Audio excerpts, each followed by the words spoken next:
The biggest regret of my life was that one night, scrolling through Facebook like a king reviewing ancient decrees, I liked every single one of Clara Sterling's posts. The campus Ice Queen's profile was as pristine as her reputation, clean as a crime scene, with only 3 posts in as many years. One was a shared university lecture, another a silhouette at sunset with the caption Silence, and the last was a 3-year-old photo of her stupid, and now certainly dead, cactus. I swear my thumb just slipped. That, and I was bored out of my skull, figuring a goddess like her had me blocked anyway. I had no idea the algorithm would betray me and push every single notification to her phone. The next day, she cornered me by the science building. Those cool, clear eyes locked onto me, her voice soft but unervingly persistent. "Caleb Hayes," she said, "every single thing I've ever posted. You looked at all of it, didn't you?" I saw the fanatical focus in her eyes, and a cold sweat broke out across my back. This was bad. She wasn't here to call me out. She was here to collect. The price for a few careless clicks, I was beginning to realize, would be a lifetime. 1. The biggest regret of my life wasn't stealing my mom's heels as a kid and snapping off the heel, or the time in middle school I wrote a love letter to a girl in the next class and accidentally gave it to my homeroom teacher. It wasn't even when my dad promised me a top-of-the-line gaming laptop if I got into college, only to do a complete 180 once I got my acceptance letter, claiming that boys need to be raised lean. No, my biggest regret was that one dark, mind-numbingly boring night when I trusted Facebook's bullshit people you may know feature and, with a twitch of my thumb, clicked on Clara Sterling's profile. Clara Sterling, Blackwood University's Ice Queen, a living legend. At the freshman orientation, she'd given a speech as the student representative. Her face, her vibe, that chilly aura like she'd just wandered down from a frozen castle. It was enough to make 90% of the male student body feel utterly inadequate. The other 10% were plotting how to conquer the unconquerable. Of course, I wasn't in the 90%, nor was I in the 10. I was in the category of guys who'd watch the spectacle from a distance, think, wow, she's something else, and then immediately go back to wondering if the dining hall had barbecue ribs today. I knew my place. A goddess of her caliber and a regular college guy, like me, were separated by a galaxy. I wasn't even worthy of being a random like on her feed. So, when I found I could actually see her profile, I was shocked. What shocked me more was that her page was as clean as a lick plate. 3 damn posts. Total. One was from last September, a shared link to a lecture by some academic heavyweight. The caption, FYI. One was a sunset photo from 6 months ago. The composition was aggressively minimalist, mostly sky, with a single, crooked tree on the horizon. The caption was a single word, silence. The last one was from 3 years ago. 3 years ago, she apparently owned a cactus. She took a picture of it, captioned, life. Judging by how green and vibrant the cactus looked in the photo, I figured it was now long dead. I don't know what possessed me at that moment. Maybe it was the dead of night, and my brain wasn't working right. Maybe my thumb had a mind of its own. Or maybe I was just curious to see what would happen if you liked something on an Ice Queen's profile. So like a complete idiot, my finger flew across the screen. Tap, tap, tap. I like all 3 of those vintage, fossilized posts. Then I tossed my phone aside and went to sleep. Honestly, I thought it was nothing. Like tossing a pebble into the Pacific Ocean. Not even a ripple. Clara Sterling would probably never notice. Even if she did, she wouldn't bother with a nobody like me. I was wrong. So wrong. The next afternoon, after my elective class, I was chewing on a lollipop, joking with my roommates about whether we should game all night or hit the strip outside campus for some real food. I just walked out of the lecture hall and turned onto the tree-lined path to the dorms when a figure silently blocked my path. I almost walked right into her. What the hell, who? The complaint died in my throat when I looked up and saw who it was. Clara Sterling. She was wearing a simple white sundress, standing under the dappled shade of the trees. Her skin so pale it almost glowed.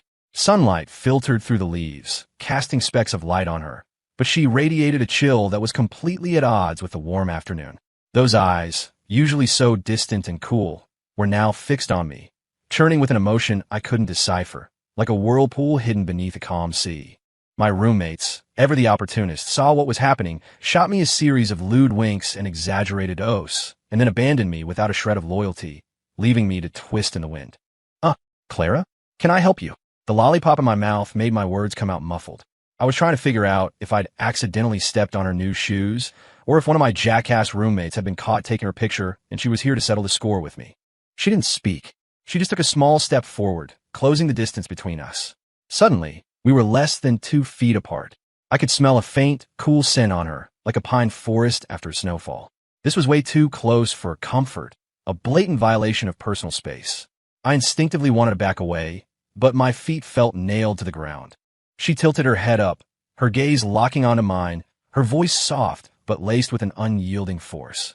She enunciated every word. Caleb Hayes. Every single thing I've ever posted. You looked at all of it, didn't you?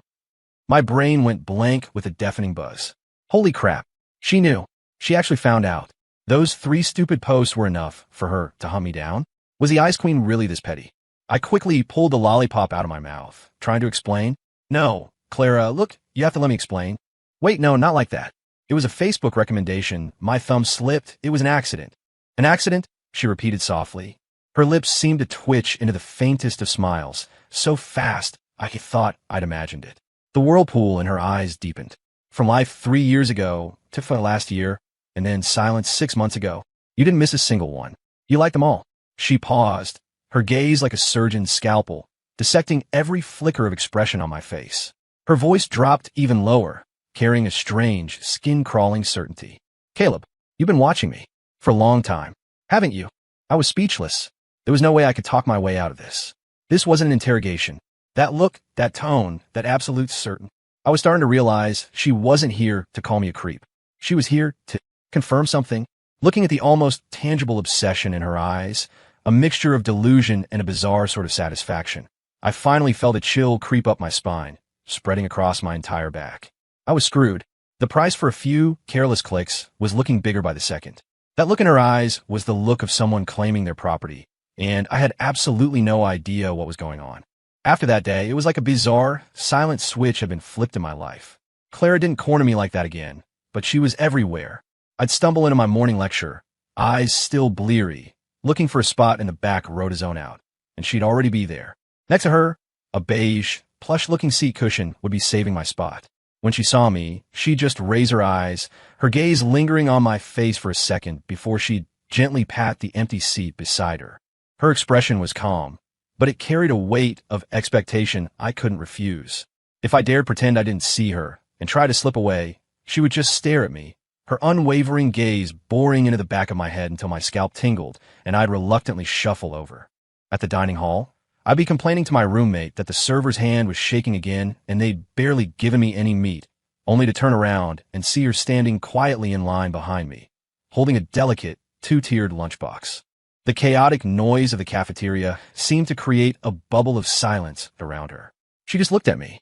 When I finally came to my senses and stammered for her to go ahead of me, she shook her head, her voice as light as a feather brushing past my ear. I'll wait for you. And then she really did just stand there, waiting until I had my food. She followed me like a shadow as I found a table, and then, as if it were the most natural thing in the world, sat down across from me. She opened her lunchbox. Inside was an artfully arranged, perfectly balanced meal. She picked up her chopsticks and, without a word, began transferring pieces of sweet and sour pork and braised shrimp from her box onto the meager pile of rice on my tray. You eat it. I have enough. I tried to protest. Her movement paused. She looked up at me, her long eyelashes fluttering like butterfly wings. Her tone was completely matter-of-fact. You've lost weight. Eat more. You still here. I'd weighed myself yesterday. I was up 5 pounds. My roommates on the other side of the table were making faces, mouthing things like, holy crap, dude. And the Ice Queen is feeding you. All I could do was shoot them back a look that screamed, I'm suffering here, you assholes. And that wasn't even the weirdest part. Once during gym class, we had to run 2 miles. I was completely gassed, collapsed on the side of the track like a dying dog, chugging water. She appeared out of nowhere, holding an unopened bottle of Gatorade, the label facing perfectly outward, and a neatly folded, clean white towel that smelled faintly of soap. She crouched down, very close to me, so close I could see the tiny beads of sweat on the tip of her nose. She didn't say anything, just handed me the drink and the towel. Then her gaze fell to my ankle. I had an old injury there from playing basketball, and it was definitely throbbing after the run. Here, she said, extending a finger, hovering it just over the spot on my ankle. The tip of her finger was almost touching my skin, radiating a strange coolness. Does it hurt? I was so startled I nearly jumped up, yanking my foot back. Nope. It's great. Totally fine. She retracted her hand and said nothing more. But her eyes, still fixed on me, clearly said, You're lying? I know it. I was losing my goddamn mind. The feeling was like being caught in an invisible, yet unbreakable spiderweb. Every small movement just reminded you of the constant restraint, and struggling seemed pointless, only likely to get you more entangled. I tried to get help. First, from my useless roommates. Caleb, man, what kind of luck did you stumble into? My dorm's RA Mike clapped me on the shoulder, his face a mask of envy. That's Clara Sterling, the girl of 1,000 dreams. And she's being so... He struggled for the words. Attentive to you. What's there to complain about? Yeah, don't look a gift horse in the mouth. Another roommate, Josh, mumbled through a mouthful of the imported chocolate that Clara had brought for me on her way and which I had immediately pawned off on them. If you don't want her, trade with me. I promise to just lie back and take it. Get lost. I kicked at him half-heartedly. You guys don't get it. This isn't attentive. This is surveillance. Control. I feel like she's tagged the very air I breathe. They just roared with laughter, clearly not taking my suffering seriously at all. In their eyes, I was the idiot who'd found a winning lottery ticket and was complaining that the paper was scratchy. Asking my roommates for help was a failure. It just resulted in secondary damage and mental ridicule. Next, I tried running away. I deliberately slipped out of the dorm half an hour early, taking the long way around and entering the lecture hall through the most remote west gate of campus. There's no way she can catch me now, I thought. The moment I reached the classroom door, I saw her leaning against the wall, holding 2 breakfast bags. One had a sandwich and milk. The other had a bagel and a coffee. A bagel from the place I had casually mentioned wanting to try yesterday. She saw me, her face impassive. She just held out the bagel and coffee. Eat it while it's hot. I was speechless. I tried to communicate with her over WhatsApp. Me, Clara, you really don't have to do all this. Liking your post was seriously a mistake. My thumb just slipped. She replied almost instantly. I know. Me. So, you really don't have to waste your time on me. You're so amazing. You deserve someone better. Her, you are the best. Me, I'm a mess. I don't shower enough. I let my socks pile up for a week, and I snore. Her, campus records show a daily charge to your student ID for hot water. The socks hanging on your balcony are a different color every day.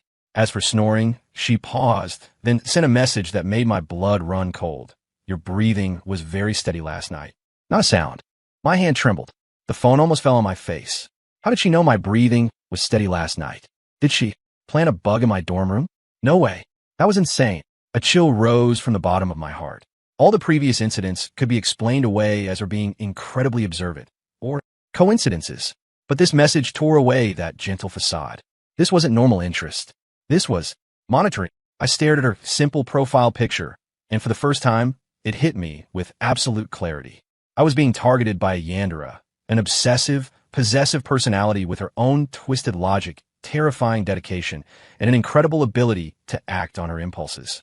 And in her mind, it all started with my damn accidental likes, the proof of my long-standing, silent admiration. Despair washed over me like an icy tide. My only hope, I guess, was to wait for her to get bored, or to realize I was a lost cause, and then give up on me. But the thought died as soon as it appeared. I remembered her eyes, so intense they almost burned. The probability of her giving up on me was lower than me winning the Powerball jackpot tonight. As I stared at my phone screen, my heart freezing over, debating whether it was faster to call the police or just drop out of college, my phone buzzed again. It was her. Tomorrow is Saturday. 7 a.m. Third floor of the library, east side by the window. I've saved us seats. We'll study together. It wasn't a question. It was a notification. Immediately, another message popped up. It was a picture.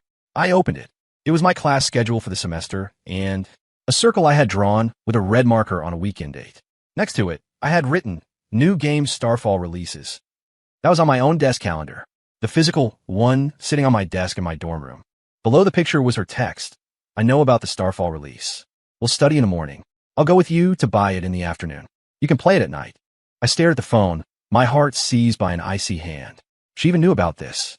She didn't just know my plans for tomorrow. She knew the little flicker of joy I was holding on to, the one thing I was looking forward to, that one last hope for a moment of escape.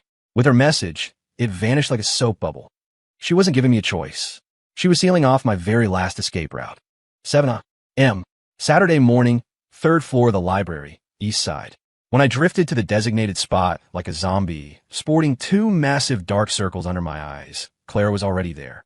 Morning light streamed through the huge glass windows, bathing her in a soft, golden glow. A thick English language book was open in front of her, her slender, pale fingers gently turning a page. Hearing me approach, she looked up. Her gaze fell on my face, and her brow furrowed almost imperceptibly. "Didn't sleep well?" she asked, her voice hushed to match the library's quiet. "Didn't sleep well?"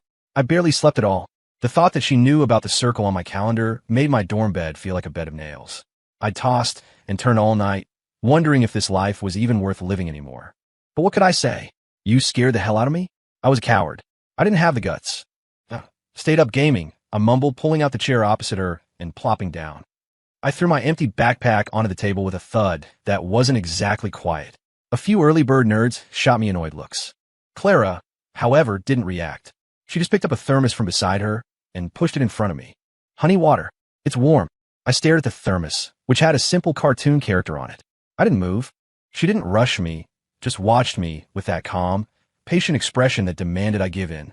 The air felt thick, frozen. In the quiet library, the only sounds were the rustling of pages and a distant, occasional cough. We were in a silent standoff, like two stubborn idiots.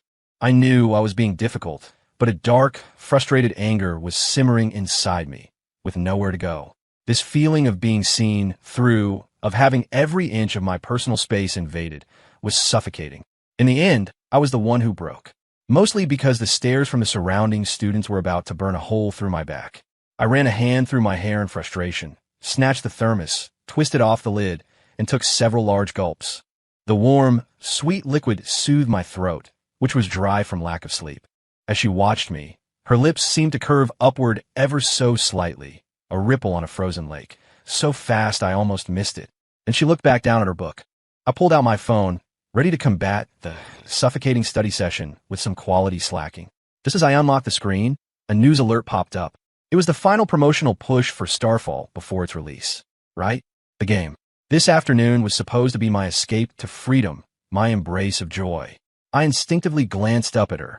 She was still focused on her book, her profile elegant and serious. An idea, like a match struck in the dark, flared to life in my mind. She wanted to go with me to buy it, right? Fine.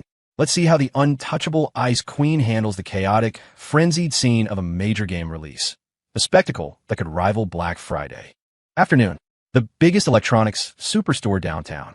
There was still half an hour until Starfall officially went on sale, but a long, snaking line already snaked out the door. The air crackled with restless excitement. Guys and girls in various nerdy t-shirts chattered animatedly about system specs and pre-order bonuses. Some were even cosplaying as characters from a game, drawing stares from passersby. I was in my element, dressed in my baggiest t-shirt and shorts, flip-flops on my feet. But Clara, walking beside me, looked like an elf who had stumbled into the wrong dimension. She was still wearing the same elegant dress from the morning, with a thin knit cardigan over it, her long hair falling smoothly over her shoulders. She was completely out of place in the loud, colorful, chaotic crowd. Countless eyes, both obvious and subtle, fell on her. There was awe, curiosity, and for my fellow gamers, looks of pure envy directed at me for bringing such high-level gear. She remained expressionless, seemingly oblivious to her surroundings. The only time she reacted was when the crowd jostled me, and she quickly reached out and grabbed my wrist. Her grip wasn't tight, but it was unnervingly steady. "Stay close," she said, her voice still clear amid the noise. My heart gave a strange little jump. I tried to pull away, but she just tightened her grip, her fingertips cool against my skin. "It's crowded," she added, her reasons sound and irrefutable. "Whatever. Let her hold it. It's not like I'll lose a limb," I thought, giving up. My attention was quickly drawn to a commotion at the front of the line. They were starting to sell. The crowd surged forward like a burst dam. I was swept along, pushed irresistibly forward. Clara stayed right by my side, one hand still gripping my wrist, the other now protectively at my side, shielding me from a large guy trying to squeeze past. "Hey, stop pushing. Dude, move it. I pre-ordered." "Crap, someone stepped on my foot." Shouts echoed from all directions. I used my height and reach to my advantage, finally squeezing my way to the counter. "Hey," I yelled at the harried-looking employee. "Starfall Collector's Edition. I have a reservation. Paid the deposit. Caleb Hayes." As the employee bent down to search for my order, a guy next to me in a loud floral shirt and obnoxious purple hair got impatient and tried to shove past me, his elbow aimed squarely at.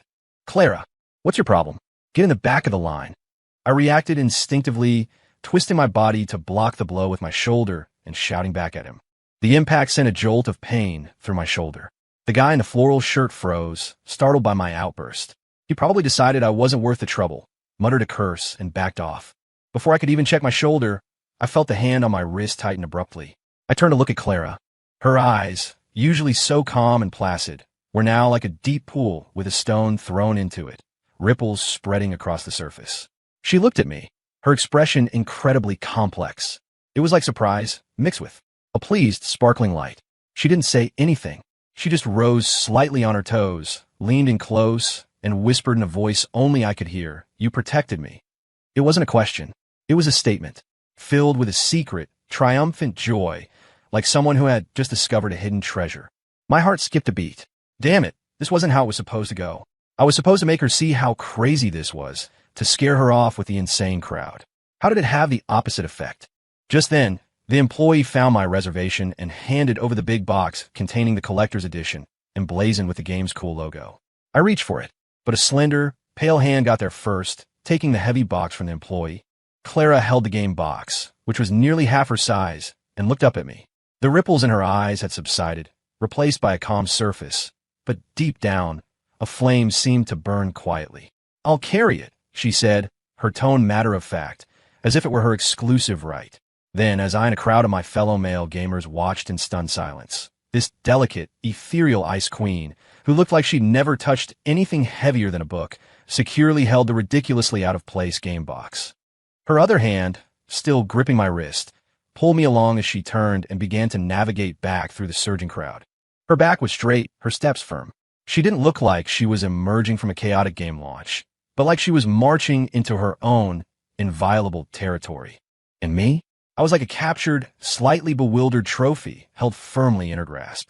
The noise of the crowd still swirled around us, the air thick with the smell of sweat and excitement.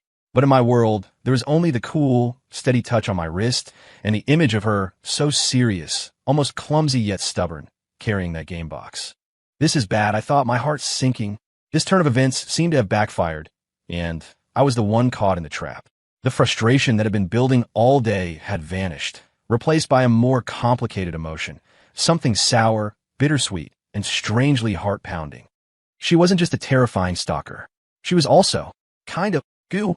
The thought appeared out of nowhere and startled me. I looked at the Starfall Collector's Edition held tightly in her arms, then at her hand gripping mine.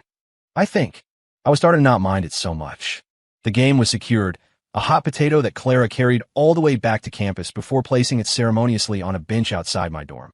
"Play it tonight," she said, looking from the box to me, her eyes filled with a strange satisfaction, as if this wasn't a game, but some kind of testament to our relationship. My throat felt a little dry. I managed a non-committal grabbed the box, and practically fled.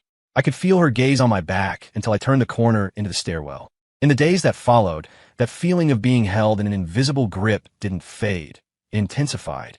She was no longer content with just accompanying and feeding me. She began to seep into every crack of my life. For instance, my desk, which was usually a disaster zone, was now always mysteriously tidy when I got back from class or the gym. Books were arranged by height, pens were in their holder, and even the pile of dirty socks I'd let accumulate would vanish, only to reappear the next day on my bed, neatly folded and smelling of that same cool, clean soap scent she wore. I interrogated my roommates. They all raised their hands and swore they weren't the magical house elf, looking at me as if I were a god. "Caleb, bro, does the Ice Queen even do your laundry? What level of pampering is this? Did you save the galaxy in past life?" I was speechless. This was pampering? This was a declaration of territory. She was telling me, "Your space is now under my management." For another example, I casually mentioned that the chili oil from a certain window in the dining hall was pretty good. The next day, a small sealed jar of bright red chili oil appeared next to my plate. A printed label stuck to it. "Eat less spice. Bad for your stomach." If I dared not to eat it, or give it to someone else, she wouldn't say a word. She would just sit there and stare at me until my scalp tingled, and I'd reluctantly mix the chili oil into my rice. Even more terrifying, I discovered my social life was being silently purified. Friends who used to hit me up for all-night gaming sessions or late-night bull sessions over beers had become hesitant and evasive. They'd either have something come up or claim their girlfriend was being strict. I didn't think much of it at first, until I cornered one of them and demanded to know what was going on. My friend looked around nervously, then lowered his voice, his face etched with lingering fear. Caleb, it's not that we don't have your back. It's your girl. She's terrifying. My girl who? I asked confused. Clara Sterling, he said, his face twisting in misery. Remember last week when I tagged you in the group chat about going to that new barbecue joint? The next day, she found me. She didn't say anything harsh, just asked if I knew you had a sensitive stomach and shouldn't eat too much spicy food. Then she asked me if I'd passed my probability theory retake exam. What the hell? How did she know you failed a class? I was floored. That's what I want to know. My friend was on the verge of tears. And she said it with a smile. Caleb needs to study with me lately, so he might not be free. You don't need to invite him to things like this in the future. The smile was pretty, but my back was covered in cold sweat. Dude, you're not dating her. You've got a guardian angel from hell. We can't handle it, man. We really can't. I stood there, my hands and feet turning to ice. So, not only had I lost control of my physical space, but now my freedom to socialize was gone too. She was like a precision social engineering machine, methodically pruning away all the branches she deemed unnecessary, determined to cultivate me into her personal property. My world was being taken over, from every angle, with no blind spots. The realization made my skin crawl, yet strangely, it also brought a sense of numb powerlessness. Maybe, under her obsessive, unwavering care, was getting used to it. The thought sent a shiver down my spine. No, this can't go on. I had to do something. An opportunity came quickly. The university was holding an arts festival, and my class was doing a choir performance that required matching outfits. The girl in charge, Leah Vance, was a lively, efficient person. She tagged me directly in the class group chat. At Caleb Hayes, what's your height and weight? Need it for the size chart. I was about to reply when my phone buzzed with a priority notification. A message from Clara, concise and to the point. 6'1", 155 lbs. I stared at the message. Leah replied in the group chat with an OK emoji and added, "Got it. Thanks, Caleb's other half." Smirk. I stared at that smirk, my internal alarm bells screaming. This was a huge misunderstanding. And Clara's reaction time. Had she set a special alert for my class group chat, too? The night of the festival, the backstage area was pure chaos. I had changed into my costume and was wrestling with my tie. The damn thing was like a slippery eel in my hands. I just couldn't get it right. Caleb, need some help? Leah Vance happened to be passing by and, seeing my struggle, kindly offered. I was about to say no thanks when a cool voice sounded from behind me. That won't be necessary. My whole body stiffened. I turned around. Clara was standing there. Well, had she arrived? She was wearing a dark green velvet dress that made her skin look even paler, like a noble woman who had stepped out of classical oil painting. Her face was expressionless as her gaze swept past Leah, finally landing on the tangled mess of my tie. Leah was clearly intimidated by her sudden appearance and commanding presence. She gave an awkward laugh. "Oh, hi, Clara. Well, I'll let you two talk." And with that, she fled. Clara stepped forward and, without a word, raised her hands. Her cool fingertips brushed against my neck. I instinctively tried to pull back, but her other hand pressed against my shoulder, holding me in place. "Don't move," she commanded, her voice soft but carrying an undeniable force. She looked down, concentrating on untangling the knot I had made. Her long eyelashes cast a small shadow on her cheeks. She was surprisingly skilled, her fingers deftly twisting and weaving. Her gentle breath ghosted over my throat, sending a shiver through me. The clamor of voices and music backstage seemed to fade away. All I could feel was the coolness of her fingertips, her clean, crisp scent, and her flawless profile, so close to mine. "There," she said, finishing a perfect Windsor knot. Her fingers lingered, smoothing out a wrinkle on the tie, their tips tracing a phantom line over my collarbone. She looked up, her eyes like two deep, bottomless pools, clearly reflecting my stunned face. "Caleb," she said my name, her voice low and soft, but it felt like it had hooks. "You're mine." It wasn't a question, nor was it a proclamation. It was a statement of fact, and I, caught in her deep gaze and the intensely intimate proximity, felt my heart hammer against my ribs. I couldn't even form a single word of protest. I knew she was monitoring me, controlling me. I knew it wasn't normal. But when she looked at me with that focused, possessive gaze, when she did these small, intimate things for me, the rebellious thoughts in my mind melted away like snow in the sun. I think I was really done for. The realization was even more terrifying than being monitored by her. She saw the struggle in my eyes, the gradual softening of my resistance.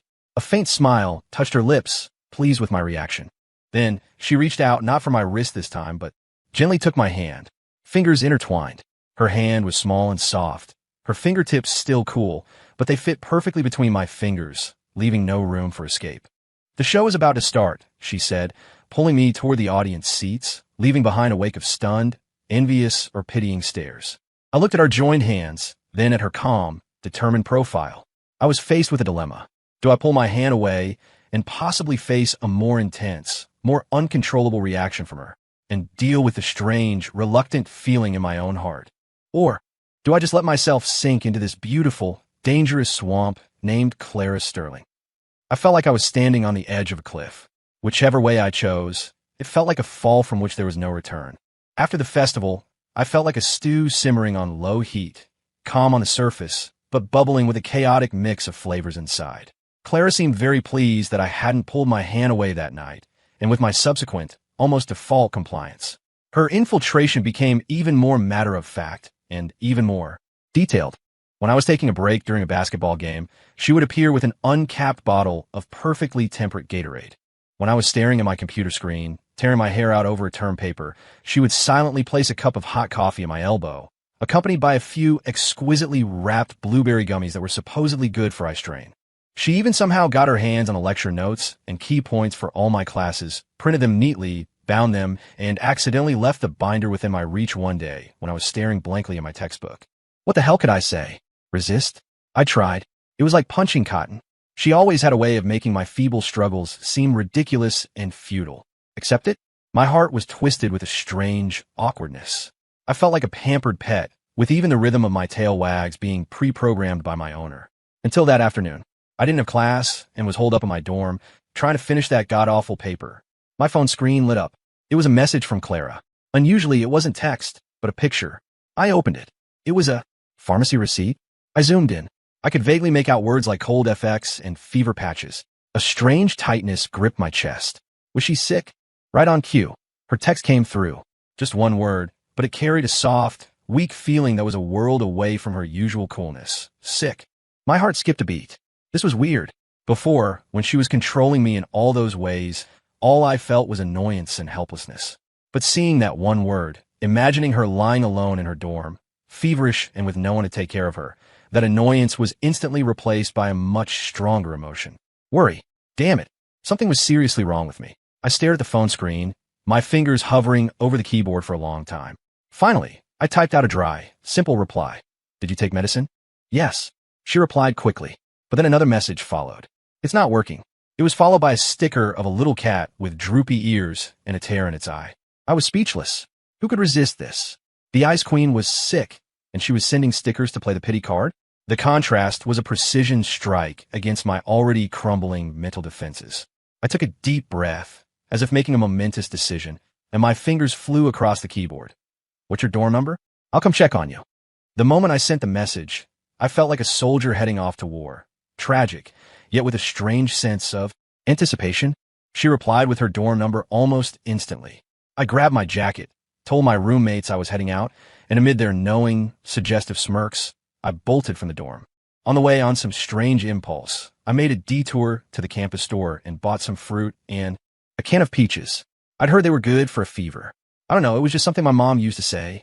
Standing outside her dorm building, I signed in at the front desk, and carrying my offerings, I walked up the stairs to the girls' dorm with a feeling of almost religious reverence. My heart was pounding like a drum. Her roommate answered the door. She looked at me, stunned for a moment, then a knowing smile spread across her face as she stepped aside to let me in.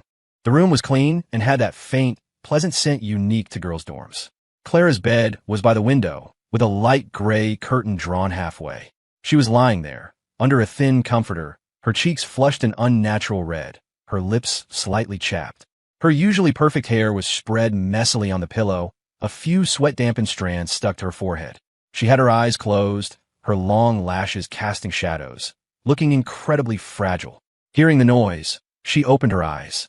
When she saw me, her usually cool gaze was clouded with a layer of moisture, hazy and filled with a hint of confusion and reliance.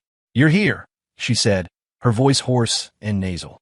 In that instant, all my previous struggles, my awkwardness, my resentment, were shattered by the sight of her in this weakened state. Possessive? Stalker? To hell with all that. Right now, She was just a sick person who needed to be taken care of. Yeah, I replied, walking over. I placed the fruit and the can on the small table by her bed, feeling a bit clumsy. I bought some fruit and some canned peaches. Heard they're good for a fever. She looked at the items, her gaze lingering on the can of peaches for a few seconds before slowly moving to my face. A very faint smile touched her lips. Thanks, she said softly. I pulled over her roommate's chair and sat down, asking awkwardly, Did you take your temperature? What is it?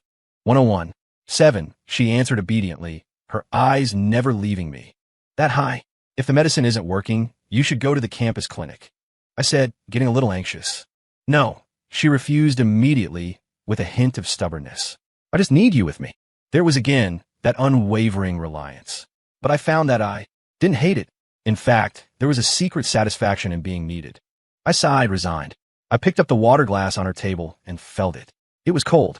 I went to the bathroom, rinsed it with hot water, and refilled it with warm water before handing it to her. Drink more water. She took the glass, sipping it slowly, but her eyes never left me, like a small animal afraid of being abandoned by its owner.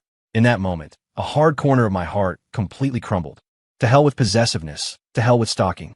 At least in this moment, she was real, vulnerable, and she needed me. I watched her drink the water, watched her brow furrow slightly in discomfort, watched her eyes, which were a million times softer than usual. A mix of pity, protectiveness, and some other indefinable emotion grew like a vine, wrapping tightly around my heart. All my previous ideas about who she was and what she had done were shattered in this moment by a more primal, more powerful emotion. All I knew was that this sick, unusually docile Clara Sterling in front of me made my heart ache, and she made my heart race. The realization was like a bolt of lightning, splitting open the calm and resistance I had tried so hard to maintain. I think I was really, truly falling for her. Falling for this obsessive, crazy Yandere who had used every means possible to trap me by her side. Had my worldview collapsed? A little, maybe, but mostly there was a sense of finality, of acceptance, and a strange, heart-pounding excitement. She finished the water and handed the glass back to me. Her fingers brushed against mine, her skin scorching hot. Caleb, she said, looking at me, her eyes exceptionally bright and moist from the fever. You feel sorry for me. Another statement. I looked at her and didn't deny it. The light in her eyes intensified, as if stars had fallen into them. She propped herself up slightly, leaning closer to me, her hot breath ghosting over my cheek. Then, she said, her voice raspy and seductive, Can I have a kiss? I heard. A kiss can cure anything. My brain exploded into a million white fragments. Looking at her face, so close to mine, flushed an unnatural red but still breathtakingly beautiful. Looking at the undisguised anticipation and possessiveness in her eyes, the last shred of my resistance vanished. To hell with reason. I leaned down with a feeling that was almost reverent, almost reckless, and gently, carefully, I kissed her dry, hot lips. The touch was softer than I had imagined, with the slight bitterness of medicine and her unique, cool scent. It lasted only a second. I pulled back as if I'd been burned, my heart about to leap out of my throat, my face probably hotter than her fever. But she looked as if she had been infused with a spring of life. Her eyes were shockingly bright, and a clear, satisfied smile spread across her lips. She lay back down, took my hand, held it tightly, and then closed her eyes contentedly, murmuring, sealed, Caleb, you're mine forever now. I looked at our joined hands, then at her sleeping profile with its sweet smile. My mind was in chaos, yet I felt a strange, unprecedented calm, and certainly, before, I had been trying to find a way to escape her. Now, it seemed the goal had changed to, how could I better adapt to her or cooperate with her? This new objective, it seemed, made my heart beat even faster. That kiss, tasting of medicine and feverish heat, was like a nuclear bomb detonating in my brain. It obliterated all my previous struggles, anxieties, and resistance into dust, leaving only a swirling cloud of particles named Clara Sterling. When the dust settled, my world had been reshaped.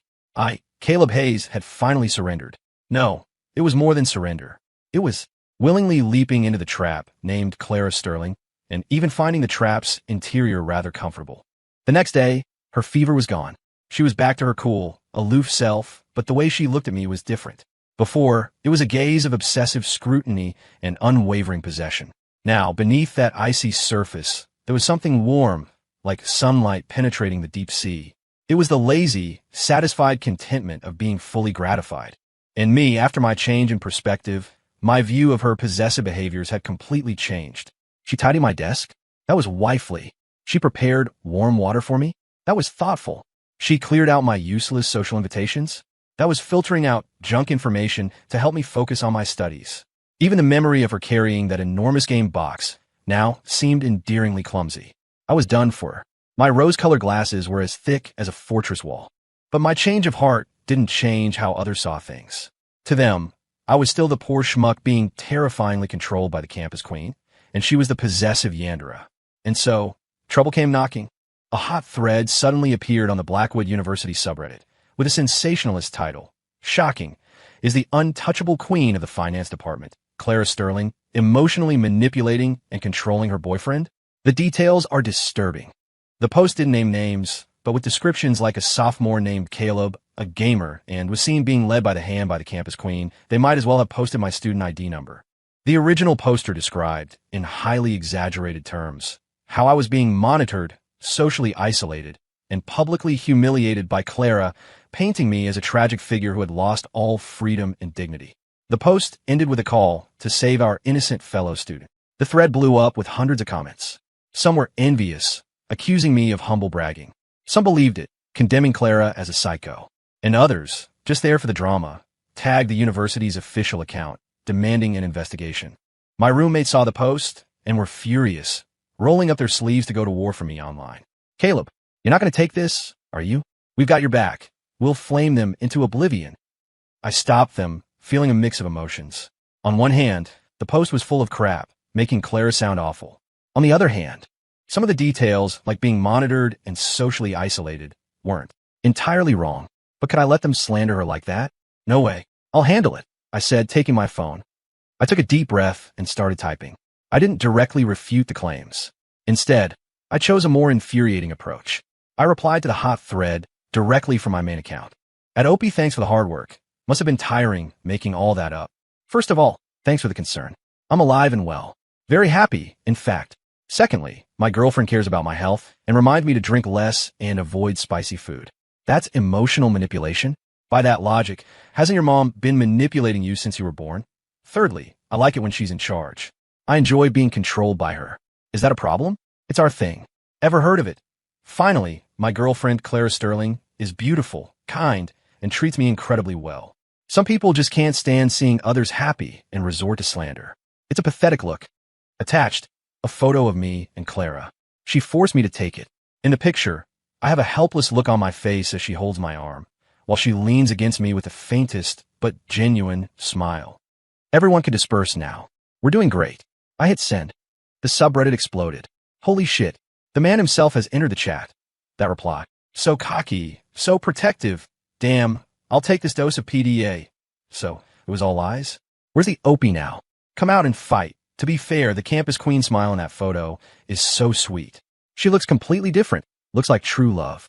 Bless them. Public opinion flipped instantly. The original poster was flamed so hard they deleted the thread and ran.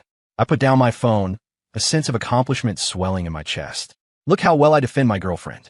My roommate stared at me, dumbfounded. After a long moment, Mike patted my shoulder gravely. Caleb, you're a lost cause. You're in too deep. I just grinned, and I love it. But it wasn't over. A few days later, an unexpected visitor sought me out. It was Leah Vance, the girl who had wanted to help me with my tie backstage at the festival.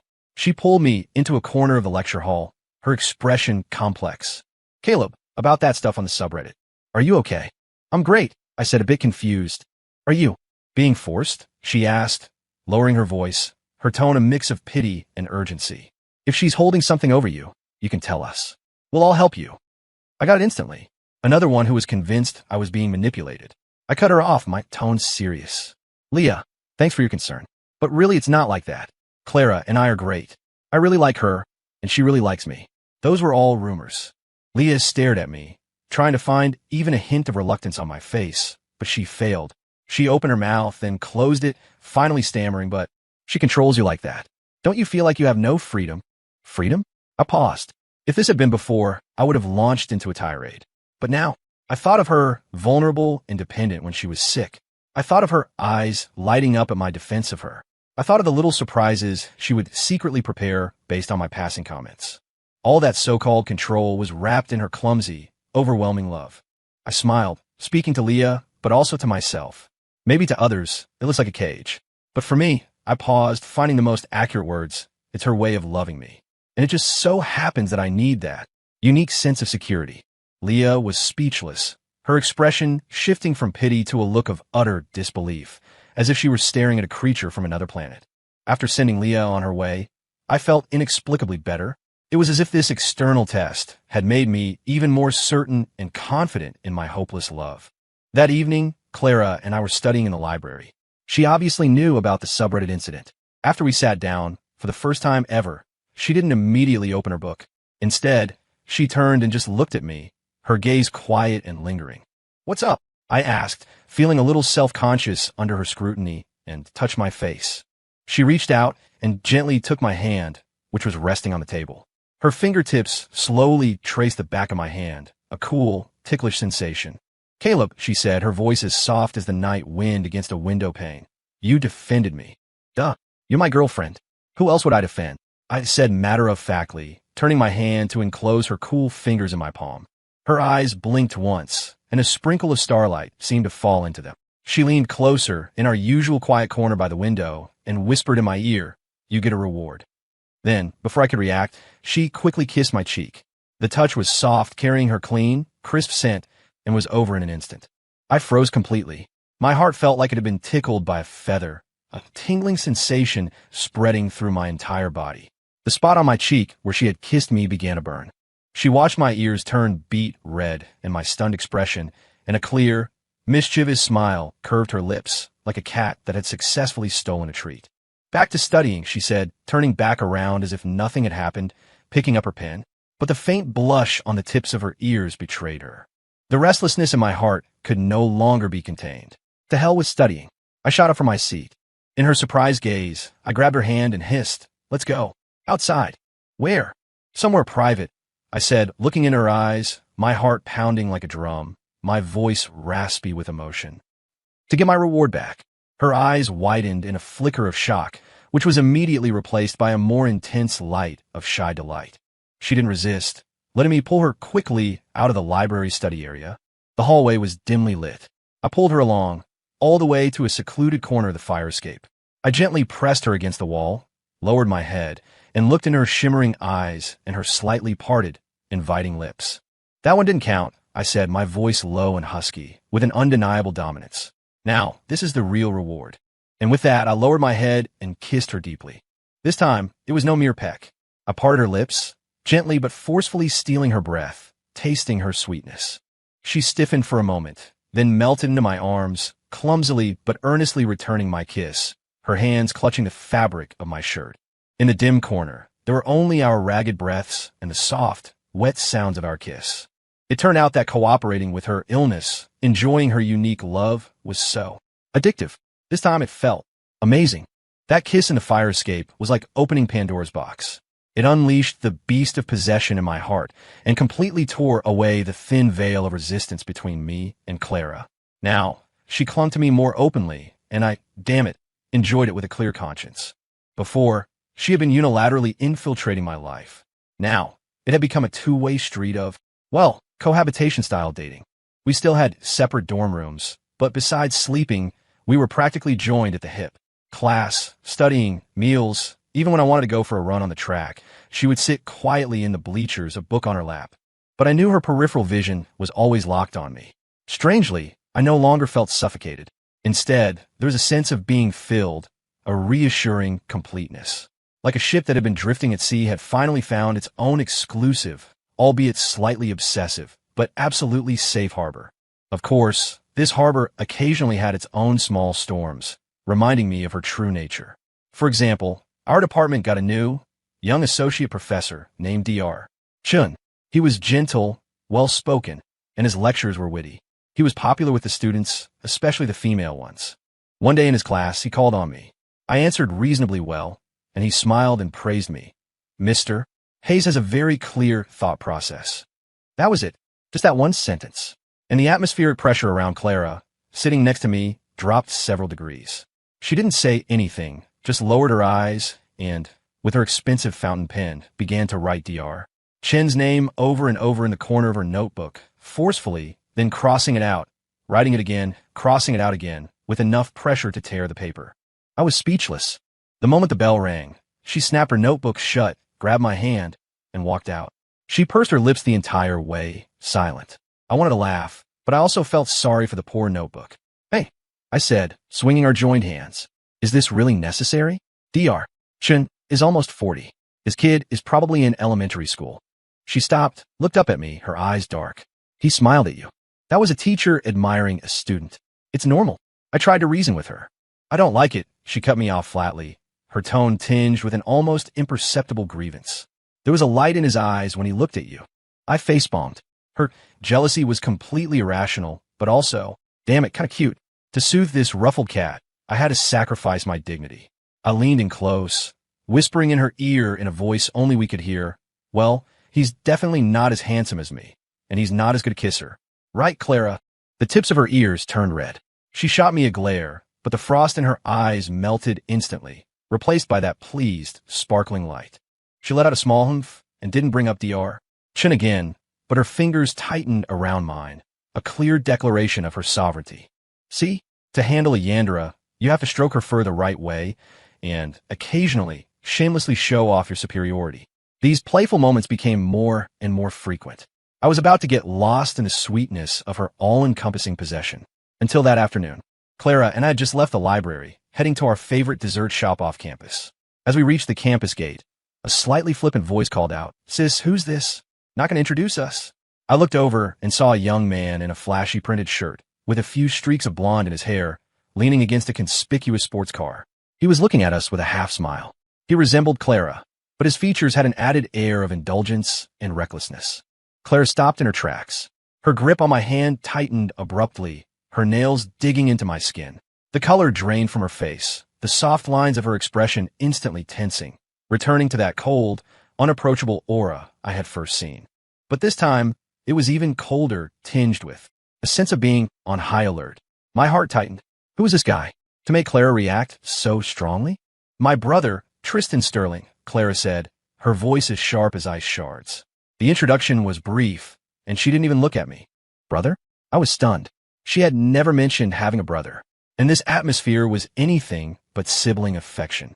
Tristan looked me up and down, his gaze carrying an undisguised scrutiny and a hint of contempt, as if he were evaluating a piece of merchandise. "Oh, so this is the little boyfriend you're so crazy about you'd even fight with the family over him?" he drawled, his gaze finally landing on our tightly clasped hands. He sneered. "Doesn't look like much. Sis, since when did your taste get so bad?" I frowned. Who was this asshole? Spouting crap the moment he showed up? Clara took a step forward, shielding me with her body, her voice even colder. "My business is none of your concern. Get back in your car." But Tristan didn't move. Instead, he leaned in with a smirk, his gaze passing over Clara to land directly on me. He lowered his voice, but it was just loud enough for the few students passing by to hear. "Dude, nice work. It takes some skill to get my high and mighty sister this obsessed." But his tone shifted, dripping with malicious mockery. "How does it feel to be a kept man? The Sterling family's door isn't one that a commoner like you can just walk through." "Tristan," Clara snapped, her voice sharp with a rare anger. A fire ignited in me. He could insult me, but he couldn't insult Clara's feelings for me like that. I gently pulled Clara from in front of me to behind me and took a step forward, nearly nose to nose with Tristan. I was a few inches taller than him, and I looked down at him, a cold, mocking smile on my face. "You're the brother, right? First of all, my relationship with your sister is between us. It's none of an outsider's business. Secondly, my gaze swept over him in his sports car, my tone filled with undisguised contempt. You're proud of showing off a flashy car that your family bought for you? My girlfriend and I are happy eating at a food truck. A leech like you who lives off his daddy wouldn't understand a thing about real feelings." Tristan had probably not expected me to fight back, let alone hit a nerve. His face turned ugly. "Who the hell are you calling a leech?" "Whoever answers to it," I said, not backing down an inch. A small crowd had started to gather. Clara stood behind me, gripping my arm tightly. I could feel her body trembling slightly, not from fear but from an intense anger and, maybe, a touch of emotion because I had stood up for her. Tristan's face was livid. He pointed at me. Fine. Very fine. Caleb Hayes, right? I'll remember you. You just wait. After spitting out his threat, probably realizing he wasn't going to win this round, he shot us a venomous glare, turned, got in his car, and sped off with a roar of the engine. I let out a breath and turned around, pulling Clara into my arms and gently patting her back. It's okay. The asshole's gone. She leaned against me, her body still a little stiff, her arms wrapped tightly around my waist, her face buried in my chest. I'm sorry, she mumbled. What are you sorry for? I chuckled, ruffling her hair. It's not your fault. Is your brother. Always like this. She was silent in my arms for a few seconds before she said in a low voice, yeah, he's spoiled. After a pause, she looked up at me, her eyes filled with a complex mix of worry and determination. Caleb, you don't have to deal with him. If he give you trouble again, tell me. Tell you what for? I raised an eyebrow. I can handle it myself. Besides, isn't it my duty to protect my girlfriend? She looked at me, the ice in her eyes gradually melting, replaced by a gentle, shimmering light. She stood on her toes and, ignoring the few remaining onlookers, quickly pressed a kiss to my lips. Your reward, she whispered, the tips of her ears turning pink. I smiled and held her tighter. This reward is a bit light. How about you make it up to me tonight? She shot me a playful glare, but didn't object, just buried her face in my chest again, a secret smile playing on her lips. Tristan's appearance was like a stone thrown into a calm lake. Although the ripples had subsided for now, I knew the trouble wasn't over. He represented Clara's complicated family, a world I had never touched. But looking at the girl in my arms, who had softened at my defense of her, I felt no fear. To hell with family drama, to hell with arrogant brothers. This woman was mine to protect.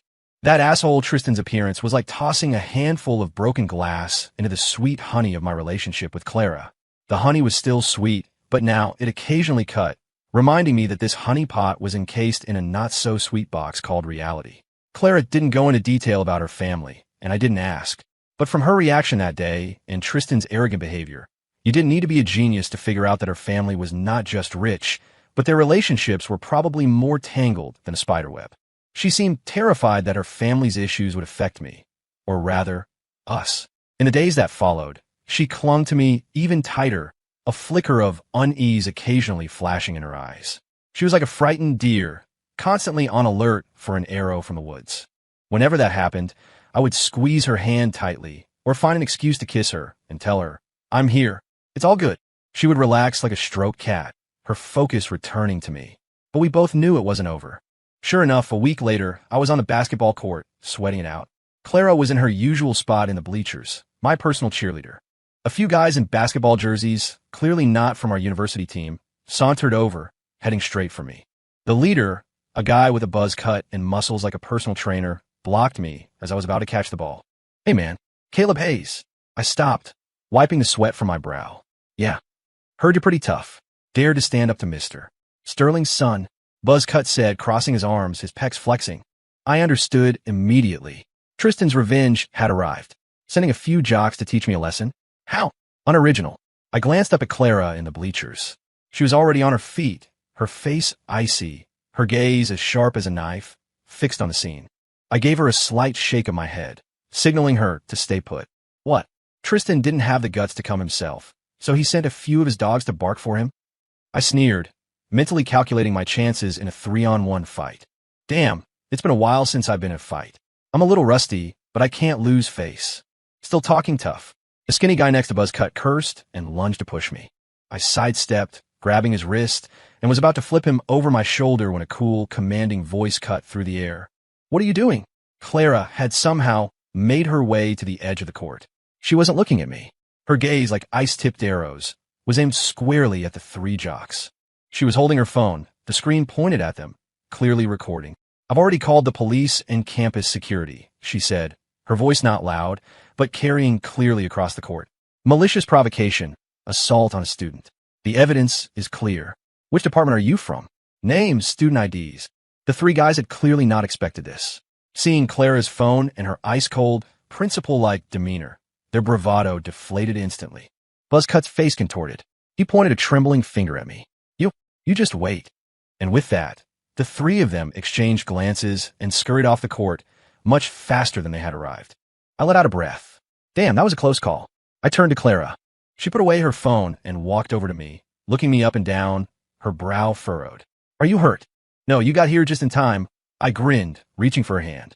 But she pulled away, her eyes filled with fear and a hint of anger. Not at the three guys. At me. Why didn't you call for me? She stared at me, her voice trembling. You were going to fight them alone? I paused, scratching my head. I just didn't want you to worry, and I thought I could handle it. You couldn't handle it. She suddenly raised her voice, drawing the attention of the other players. She seemed to realize she had lost her composure, took a deep breath, and forced herself to calm down, but her eyes were red. Caleb, do you know who they are? They don't hold back. What if he got hurt?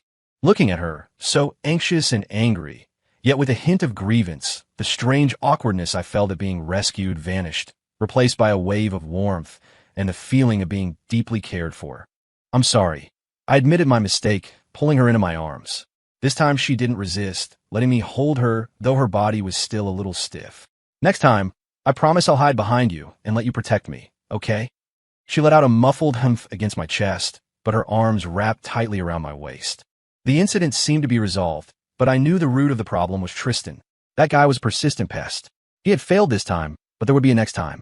Sure enough, a few days later, a man in a suit and gold-rimmed glasses, looking like a high-level assistant, stopped me outside my dorm. Mr. Hayes? Hello. I am Chairman Sterling's special assistant. My name is Wong, the man said, handing me a business card. His smile was polite, but his eyes were scrutinizing. The chairman would like to invite you to dinner. Are you available this evening? Chairman Sterling? Clara's father? My heart leaped. Here it comes. The main event. Is this the classic, here's $5 million to leave my daughter scene? I held the high-quality business card, my mind racing. To go or not to go? If I go, it's probably a trap. A round of humiliation is inevitable. If I don't go, it'll look like I'm scared, and I can't hide forever. I glanced at the message Clara had just sent me, asking what I wanted to eat tonight, that she would go save us a seat. Damn it. For the sake of a peaceful future as a kept man, I have to go to this dinner. I'm available, I said, pocketing the card and smiling at Assistant Wong. Just send me the time and place. I'll get there myself. That evening, I arrived at a very exclusive private club. A waiter led me to a quiet private room. There were only 2 people inside. In the main seat was a middle-aged man with a commanding presence. He resembled Clara, but his features were colder, more severe. It had to be Chairman Sterling. And next to him was Tristan, looking at me with an expression that said he was enjoying the show. Good evening, Chairman, I said, neither servile nor arrogant, pulling out a chair and sitting down. Cowering was not an option. Not in this lifetime. Chairman Sterling didn't speak, just sized me up with the gaze of someone long accustomed to power, as if evaluating a piece of merchandise. The atmosphere in the room was suffocating. Tristan spoke first, his tone mocking. Dad, this is the one my sister found. Besides having some guts, he's a completely useless, poor student. I ignored him, looking directly at Chairman Sterling. Chairman, if you have something to say, please be direct. Chairman Sterling finally spoke, his voice low and emotionless. Leave my daughter. I knew it. I sneered inwardly. Why? I asked. You are not suitable for each other, he said succinctly. Clara's future, the Sterling family's son-in-law, should not be a student from an ordinary family with no background. Whether we're suitable or not is for Clara to decide. I met his gaze. I love her. She loves me. That's enough. Love. Chairman Sterling sounded as if he'd heard a joke, a cold smirk touching his lips. Can you eat love? Can it help the Sterling family consolidate its business empire? Young man, don't be so naive. What do you want? Money? I can give you a sum that will ensure you and your family are comfortable for the rest of your lives. With that, he pushed a check across the table. The number of zeros on it made my eyes swim. I stared at the check, not moving. To be honest, for a split second, I was tempted. Who doesn't like money? But then I thought of Clara's sparkling, dependent eyes when she looked at me, of her secret happiness when I defended her, of her determination on the basketball court when she stood up for me. This money would burn my hands. My conscience would kill me. I took a deep breath and pushed the check back. Chairman, I don't want your money, I said, looking at him and enunciating every word. I want Clara Sterling. Tristan let out a derisive snort. Chairman Sterling's gaze turned even colder. You think you have a right to say that? Whether I have the right or not isn't for you to decide, nor for money to decide, I said, standing up. I didn't want to continue this pointless conversation. It's for Clara to decide. If she ever tells me to my face that she doesn't want me, I'll get lost immediately, no questions asked.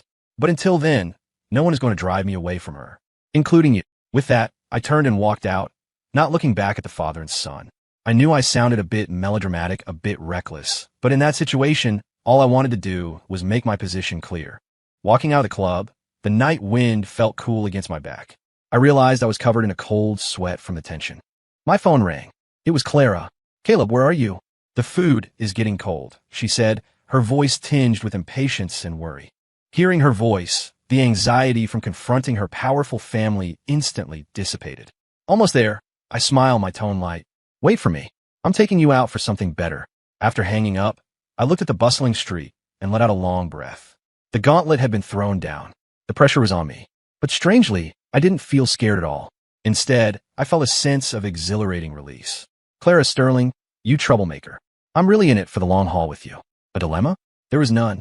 I chose her, without hesitation. Leaving that room, which reeked of the cold scent of money, the night wind did little to ease the heaviness in my heart. Chairman Sterling's final look wasn't one of anger, but rather a condescending indifference, like an adult looking at a misbehaving child. He clearly hadn't taken my declaration seriously. I was just a buzzing fly he couldn't be bothered to swat. The feeling of being completely dismissed was more frustrating than being yelled at. I took a few deep breaths of the cool air, pushed down my irritation, and pulled out my phone to call Clara back, deliberately making my voice cheerful. "Almost there. Wait for me. I'm taking you out for something better." She was silent for a couple of seconds on the other end, then just gave a soft without asking any questions. When I arrived at our usual little restaurant, she had already ordered all my favorite dishes. She sat quietly in a corner, the dim yellow light tracing the soft lines of her profile.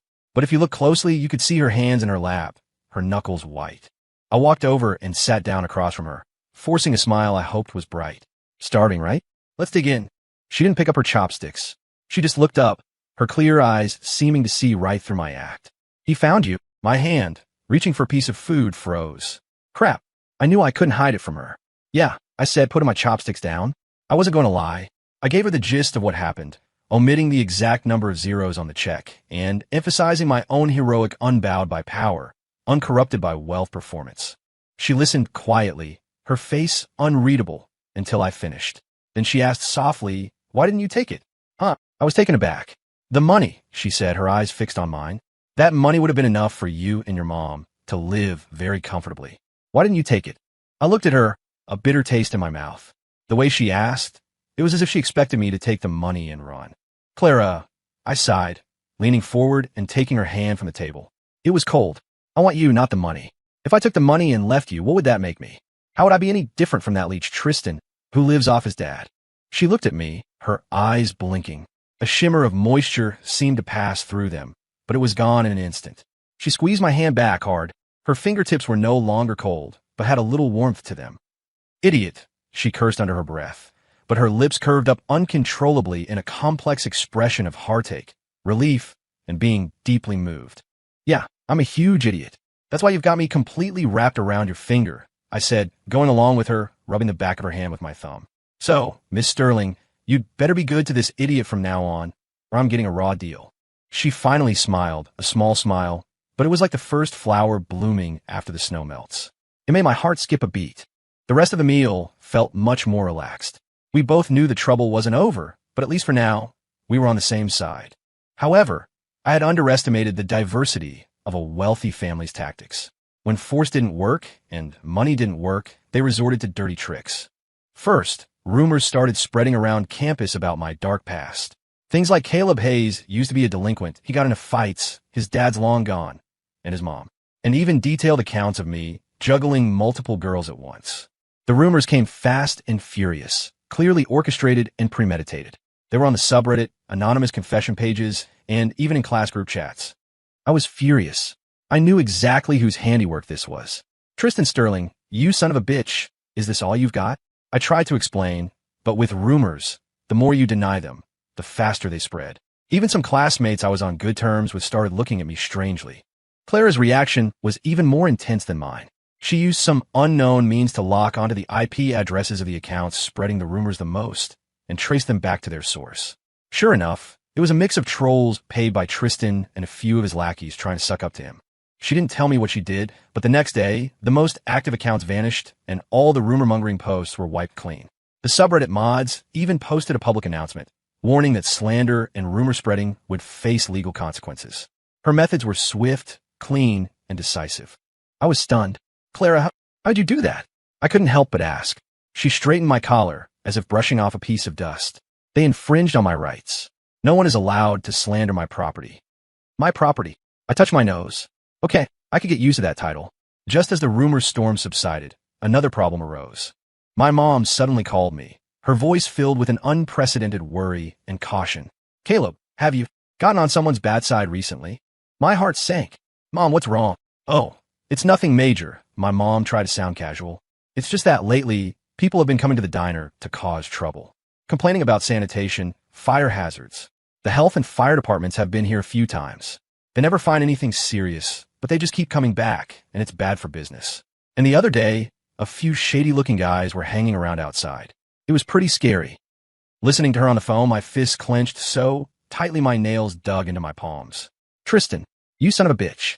You can mess with me, but you don't touch my mom. A violent rage shot through me, so intense my eyes turned red. In that moment, all reason fled. All I wanted to do was find Tristan and smash his punchable face in. Caleb, are you okay? My mom asked worriedly. I forced down the churning anger, took a deep breath, and tried to keep my voice steady. I'm fine, Mom. Don't worry. I'll handle things with the diner. You stay safe, and call me immediately if anything happens. After hanging up, my chest heaved. I paced my dorm room like a caged animal, radiating a do-not-approach aura. My roommate saw that something was wrong and didn't dare to speak. Just then, there was a knock on the door. Who is it? I yelled, irritated. The door opened gently. Clara stood there. She seemed to have just come from outside, a delicate paper bag in her hand. She saw my state, froze for a moment, then quickly walked in, ignoring my roommate's surprised looks, and came straight to me. What's wrong? She asked, looking up at me, her brow furrowed. She reached out to touch my face. I slapped her hand away, my voice hoarse with rage. It's your brother's doing. He sent people to harass my mom. Clara's hand froze in midair. Her face turned deathly pale. She looked at the undisguised anger and pain in my eyes. Her lips moved, as if she wanted to say something, but nothing came out. She lowered her head, her long eyelashes hiding the emotion in her eyes. After a few seconds, she looked up again, her gaze back to its usual calm. But beneath that calm, a chilling dark current swirled, something I had never seen before. Understand, was all she said. Her voice was soft, but it carried a decisive weight. She said nothing more, turned, and left, leaving the delicate paper bag on a nearby table. I watched her leave, my mind a tangled mess. I knew it wasn't her fault, that it was wrong to take my anger out on her, but I just couldn't control it. That night, Claire didn't contact me. I lay in bed, tossing and turning, unable to sleep. I was worried about my mom, and I regretted how I had treated Clara. Late into the night, my phone screen suddenly lit up. It was a message from Clara. Just one line. It's handled. No one will bother your mother again. I shot up in bed, my heart pounding. Handled? How was it handled? I immediately called her. It rang for a long time before she answered. Hello. Her voice was tinged with a weary rasp. The background was quiet. Clara, how did you handle it? You didn't do anything stupid, did you? I asked urgently. There was a moment of silence on the other end. Then her soft voice came through, carrying an almost cruel innocence. I just told him that if he ever dared to touch you or anyone around you again, I would expose everything. His embezzlement of company project funds, the model he's keeping on the side, and the limited edition watch he secretly sold from Dad's collection. I was speechless. I held the phone, unable to speak for a long time. The amount of information was overwhelming. He believed you? I asked dryly. He didn't dare not to. Clara's tone was flat, as if she were talking about the most ordinary thing. I have evidence. Holy crap. My girlfriend was a hidden wolf in sheep's clothing. When did you collect all this? I couldn't help but ask. A long time ago, she paused, her voice dropping, laced with a subtle vulnerability. After I decided you were mine, I have to protect you. I can't let anyone hurt you, including my own family. My heart felt like it had been hit by something hard. It was a mix of sourness, shock, and indescribable warmth that spread through my entire body. So, behind her obsessive possessiveness was this deep, resolute desire to protect. Caleb, her voice was tentative, probing. Are you still angry? No, I replied, my voice hoarse, my heart melting. Clara, thank you. I heard her let out a soft sigh of relief. Then, she said in a small voice, then will you still have breakfast with me tomorrow? Yes, of course, I said without hesitation. For the rest of our lives. After hanging up, I lay in the darkness, staring at the ceiling, unable to calm down for a long time. All the threats, in this moment, had been forcefully suppressed by Clara's stunning move. Tristan would definitely not dare to act rashly anytime soon. The crisis seemed to be averted, but I knew this was more like the forced calm before a storm. Clara Sterling, how many more sides of you are there that I don't know? And for us, in this seemingly reverse situation, the road ahead seemed to have become even more complex and unpredictable. Clara's mutually assured destruction threat worked like a charm. That grandson of a bitch Tristan finally backed off. All the nasty rumors about me vanished overnight, as if they'd never existed. My mom called too, sounding much more relaxed, saying no one was harassing her at the diner anymore. Even the previously difficult inspectors had become as friendly as new people. The world, it seemed, had quieted down overnight. But I knew that beneath this quiet, Clara had lit a fuse that pointed directly at her own brother. It left a bad taste in my mouth, not because her methods were ruthless, but because she had to stand against her own family for my sake. I held her close, nuzzling the top of her head, which smelled faintly of her clean shampoo. Clara, I said in a low voice, don't do things like this for me anymore. She looked up from my embrace, her eyes clear and a little confused. Why? They were bullying you. I know, but I searched for the right words. I don't want you to ruin your relationship with your family because of me. They're your family, after all. She was silent for a few seconds, then buried her face in my chest again, her voice muffled. They're not important. After a pause, she added, with an almost delusional certainty, you are? Well, so much for that. In her value system, the name Caleb Hayes was engraved at the very top of the pyramid. Everything else could be sacrificed, even crushed for it. Fine. I sighed, holding her tighter.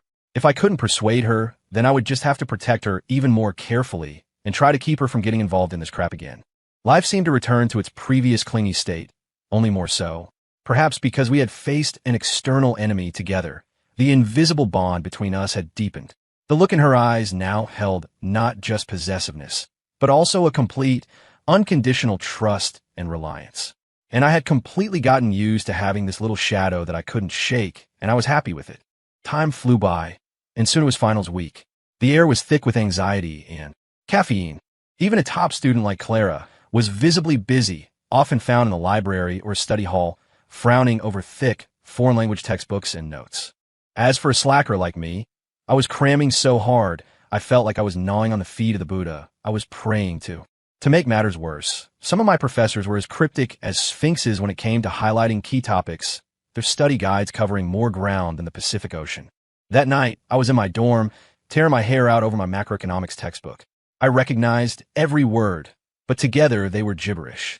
My roommates were in similar states of despair, their groans filling the room. It's over, it's over. Old Man Lou's key topics is just the damn table of contents. Does anyone have last year's exam? Save me. Caleb, isn't your girl a genius? Ask her for her notes, for the key topics. I was about to snap back at them when my phone lit up. It was a message from Clara. Where are you? Dorm. About to be murdered by economics. I replied, full of grief and indignation. Come downstairs. I paused, then ran to the balcony and looked down. Under a streetlight near the dorm building, Clara was standing there in a cream-colored puffer jacket. She was holding a thick folder, and her breath formed a small cloud in the dim yellow light, softening the lines of her profile. I threw on a jacket and bolted downstairs. What are you doing here? It's freezing, I said, running up to her and taking her hand. It was ice cold. She pushed the thick folder into my hands, her tone calm. For you. I opened it, and my eyes nearly popped out of my head. Inside were neatly organized notes for all my classes, key topic summaries, her handwritten problem-solving steps, and what looked like a highly accurate prediction of exam questions she had somehow extracted from my professors. The handwriting was neat, the organization clear. It was a slacker's holy grail. Holy, I was too shocked to speak. When did you put this together? Recently, she said nonchalantly, as if it were nothing. To study this. You'll have no problem passing. Passing? With this, I felt like I could aim for a scholarship. Clara, you're my savior. I love you so much. I was so excited, I pulled her into a hug and planted a hard kiss on her cold cheek. She was taken aback by my sudden burst of enthusiasm. Her ears turned red, and she gently pushed me away. Don't be silly. It's cold out. Go on up and study. No way. This is a huge favor.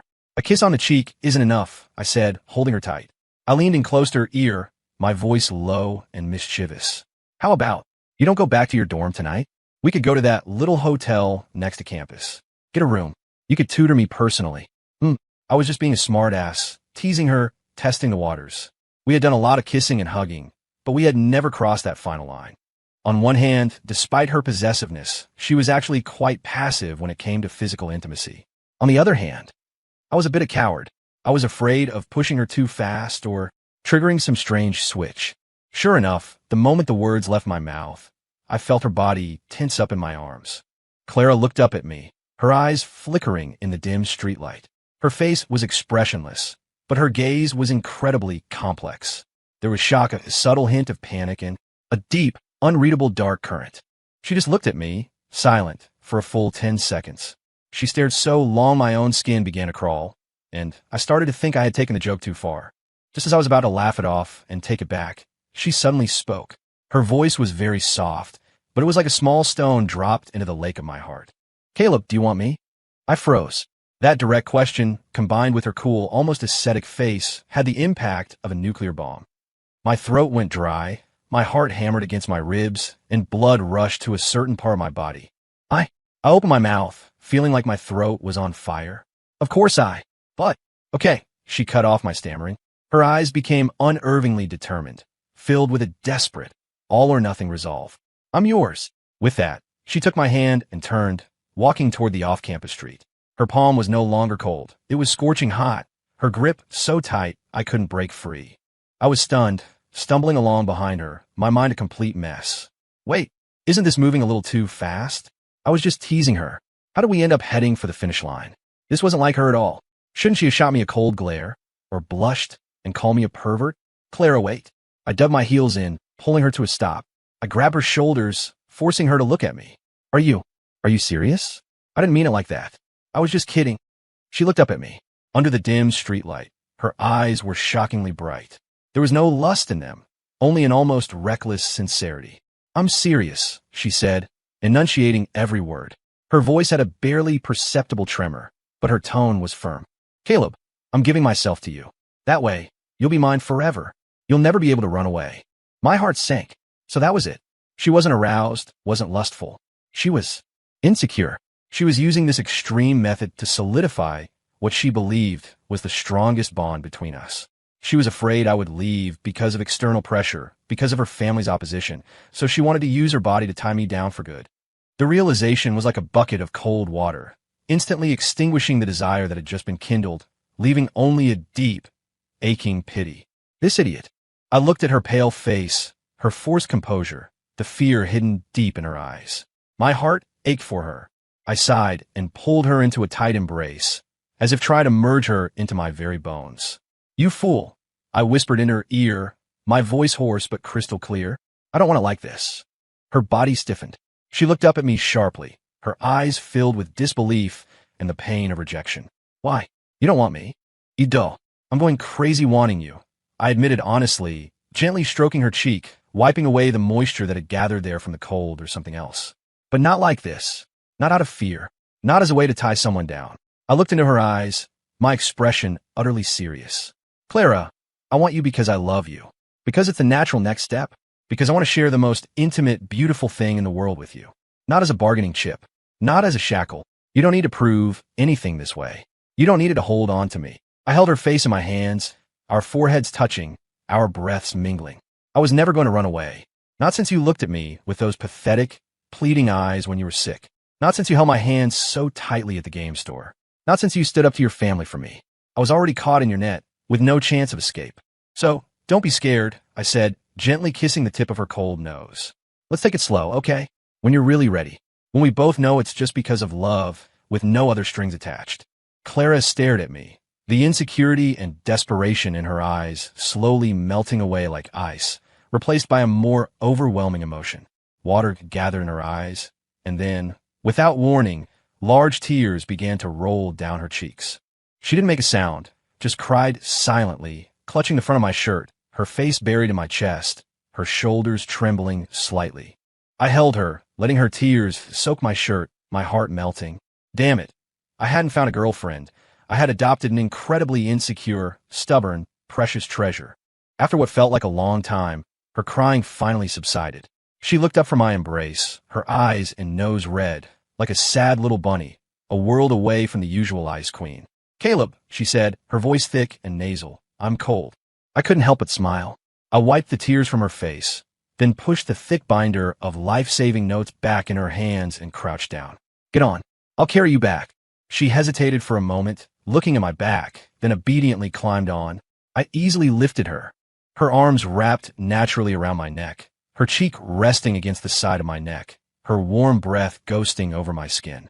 I carried her, walking slowly back toward her dorm. The campus was quiet in the winter night. The only sounds are footsteps and our breaths. "Caleb," she suddenly whispered in my ear.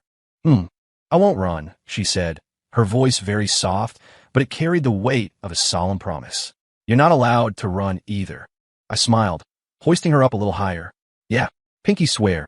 Childish. So what? You have to stay with me." Okay. The night was gentle, the stars dim, but the weight on my back and the breath in my ear made me feel like I had the brightest warmth in the world. We had touched the softest, most vulnerable parts of each other's hearts, and we had found a more stable foundation for our relationship. Not possession, not control, but understanding and cherish. The road ahead was still long, and there would surely be more trouble. But I knew that as long as I had this person on my back, I had infinite courage. And she, it seemed, finally believed that she didn't need shackles to keep me. I was already hers. That night, when I carried her back to her dorm, felt like a turning point. Before, my relationship with Clara was a web she had woven with obsession, trapping me, and I was half resigned, half indulgent. After that night, every thread of that web seemed to fuse with my very bones. It was no longer a passive acceptance, but an active embrace of a warm nest. I knew I was completely done for, and I had completely accepted it. For the rest of my life, it was her. No escape. Clara seemed to sense this subtle shift in me, from resignation to willingness. The sharp, on-edge aura she had, as if constantly ready for betrayal, softened considerably. She was still clingy, still monitored every aspect of my life, but her gaze now held a confident calm, like someone who had finally confirmed that their prize was secure. We officially started our business venture. To call it business was a stretch. It was more like two college students playing house. My so-called business plan was as naive as a grade school essay in front of the professional consultant Clara hired. But Clara didn't care. She only looked at me. Whatever I said, she nodded, her beautiful eyes saying, "My boyfriend is a genius," with a blindness that made me feel both guilty and secretly pleased. In the end, we settled on a direction, a platform for curating and promoting local, personalized artisanal products. The model wasn't new, but I thought it had potential, and most importantly, the startup costs were relatively manageable. Clara moved with astonishing speed. My business plan was only on its third draft when she had already handled the company registration, leased office space, and even made initial contact with the first batch of suppliers. The office was in a creative park near the university. It wasn't large, but it had great lighting. The interior design was her choice, clean and bright, with a cool, techie feel in the details, much like her. I looked at the keys and key card she handed me, feeling like I was in a dream. "It's done." "Yes," she nodded, pulling me by the hand into the empty office. "From now on, this is ours." Sunlight streamed through the large floor-to-ceiling windows, casting bright patches of light on the floor. She stood in the light, looked back at me, her eyes sparkling with the excitement and anticipation of creating our own little world. "Caleb," she said, pointing to the empty space, her tone carrying a naive ruthlessness and absolute possession. "Everything here, including you, is mine." I smiled and walked over, wrapping my arms around her from behind, my chin resting on her shoulder, inhaling the clean scent of her hair. Yes, it's all yours. Even the dust in the air belongs to you, Miss Sterling." She leaned back into my embrace, satisfied, and began to point out different areas. "Your desk will go here. The biggest one. That will be the conference room, so I can monitor you to see if you're having secret meetings with female employees. That's the break area. You have to take a nap on time. I'll check the security cameras." Listening to her detailed plans, my heart melted. This wasn't planning an office. This was building a larger, more elaborate cage for her prized possession, and I was the treasured canary inside. Fine, a canary it is. To have such a beautiful, wealthy, and devoted keeper. How many people would kill for this? Choosing a name for the company became a problem. I came up with countless names that sounded impressive or interesting, but Clara shot them all down. Not unique enough. doesn't reflect your belonging. Too common. Finally, she took out her phone, opened an app one had never seen before, and showed me a single name on the screen. Clara Caleb. "We'll use this," she said, her tone leaving no room for argument. I looked at the two names, nestled together. My heart skipped a beat. This name was a bit too on the nose, wasn't it? As if we were afraid people wouldn't know who the boss and his boss lady were. "Clara, isn't this a bit too much?" I tried to gently suggest that it was a bit lovey-dovey. "Is it bad?" She looked up at me, her eyes clear and a little confused. "My Clara, you're Caleb. Our company." Looking at her completely matter-of-fact expression, all my arguments died in my throat. "Fine, lovey-dovey it is. It's not like this company was expected to make a fortune anyway. It was mainly a legitimate way for her to keep me." "Okay, your call." "Clara Caleb it is." I nodded. She immediately smiled, a smile like melting snow and blooming spring flowers. She leaned in and gave me a rewarding kiss on the lips. "Good boy." And so, Clara Caleb Creative Inc. was born, both unceremoniously and grandly. The logo was designed by someone Clara found. The main image was two abstract, intertwined letters, C and C. The color scheme was her choice, a cool silver gray that she liked, and an orange red that I had once casually mentioned I thought was vibrant. I looked at the logo, a fusion of our two identities, and sighed. The romance of Yandra was both cringy and heartwarming. The company was just starting, and there were a million things to do. Hiring, product design, platform development, marketing. I was so busy I wished I could split myself into 8 people. The stress of an internship was nothing compared to working for yourself. It was truly burning the candle at both ends. Clara wasn't idle either. Although she didn't understand the specific business operations, she had her own management style. She created a highly detailed Caleb Hayes daily work and life management regulations for me. It covered everything from having to drink a glass of warm water she prepared the moment I arrived at the office, to having to take a 30-minute nap during lunch break, to having to leave work with her every evening. The rules were meticulous to a terrifying degree. My phone was installed with a higher-level monitoring software by her. It could not only track my location and battery life, but also display in real time which apps I opened and for how long. If I didn't reply to her messages for more than half an hour, or open an app she deemed irrelevant, her call would immediately follow, her voice as cold as ice. "Caleb, what are you doing?" At first, I tried to resist, but it only resulted in even more intense care. She simply added her own desk to my office under the guise of co-working to improve efficiency, but in reality, it was 24/7 seamless monitoring. So, my daily work routine became this.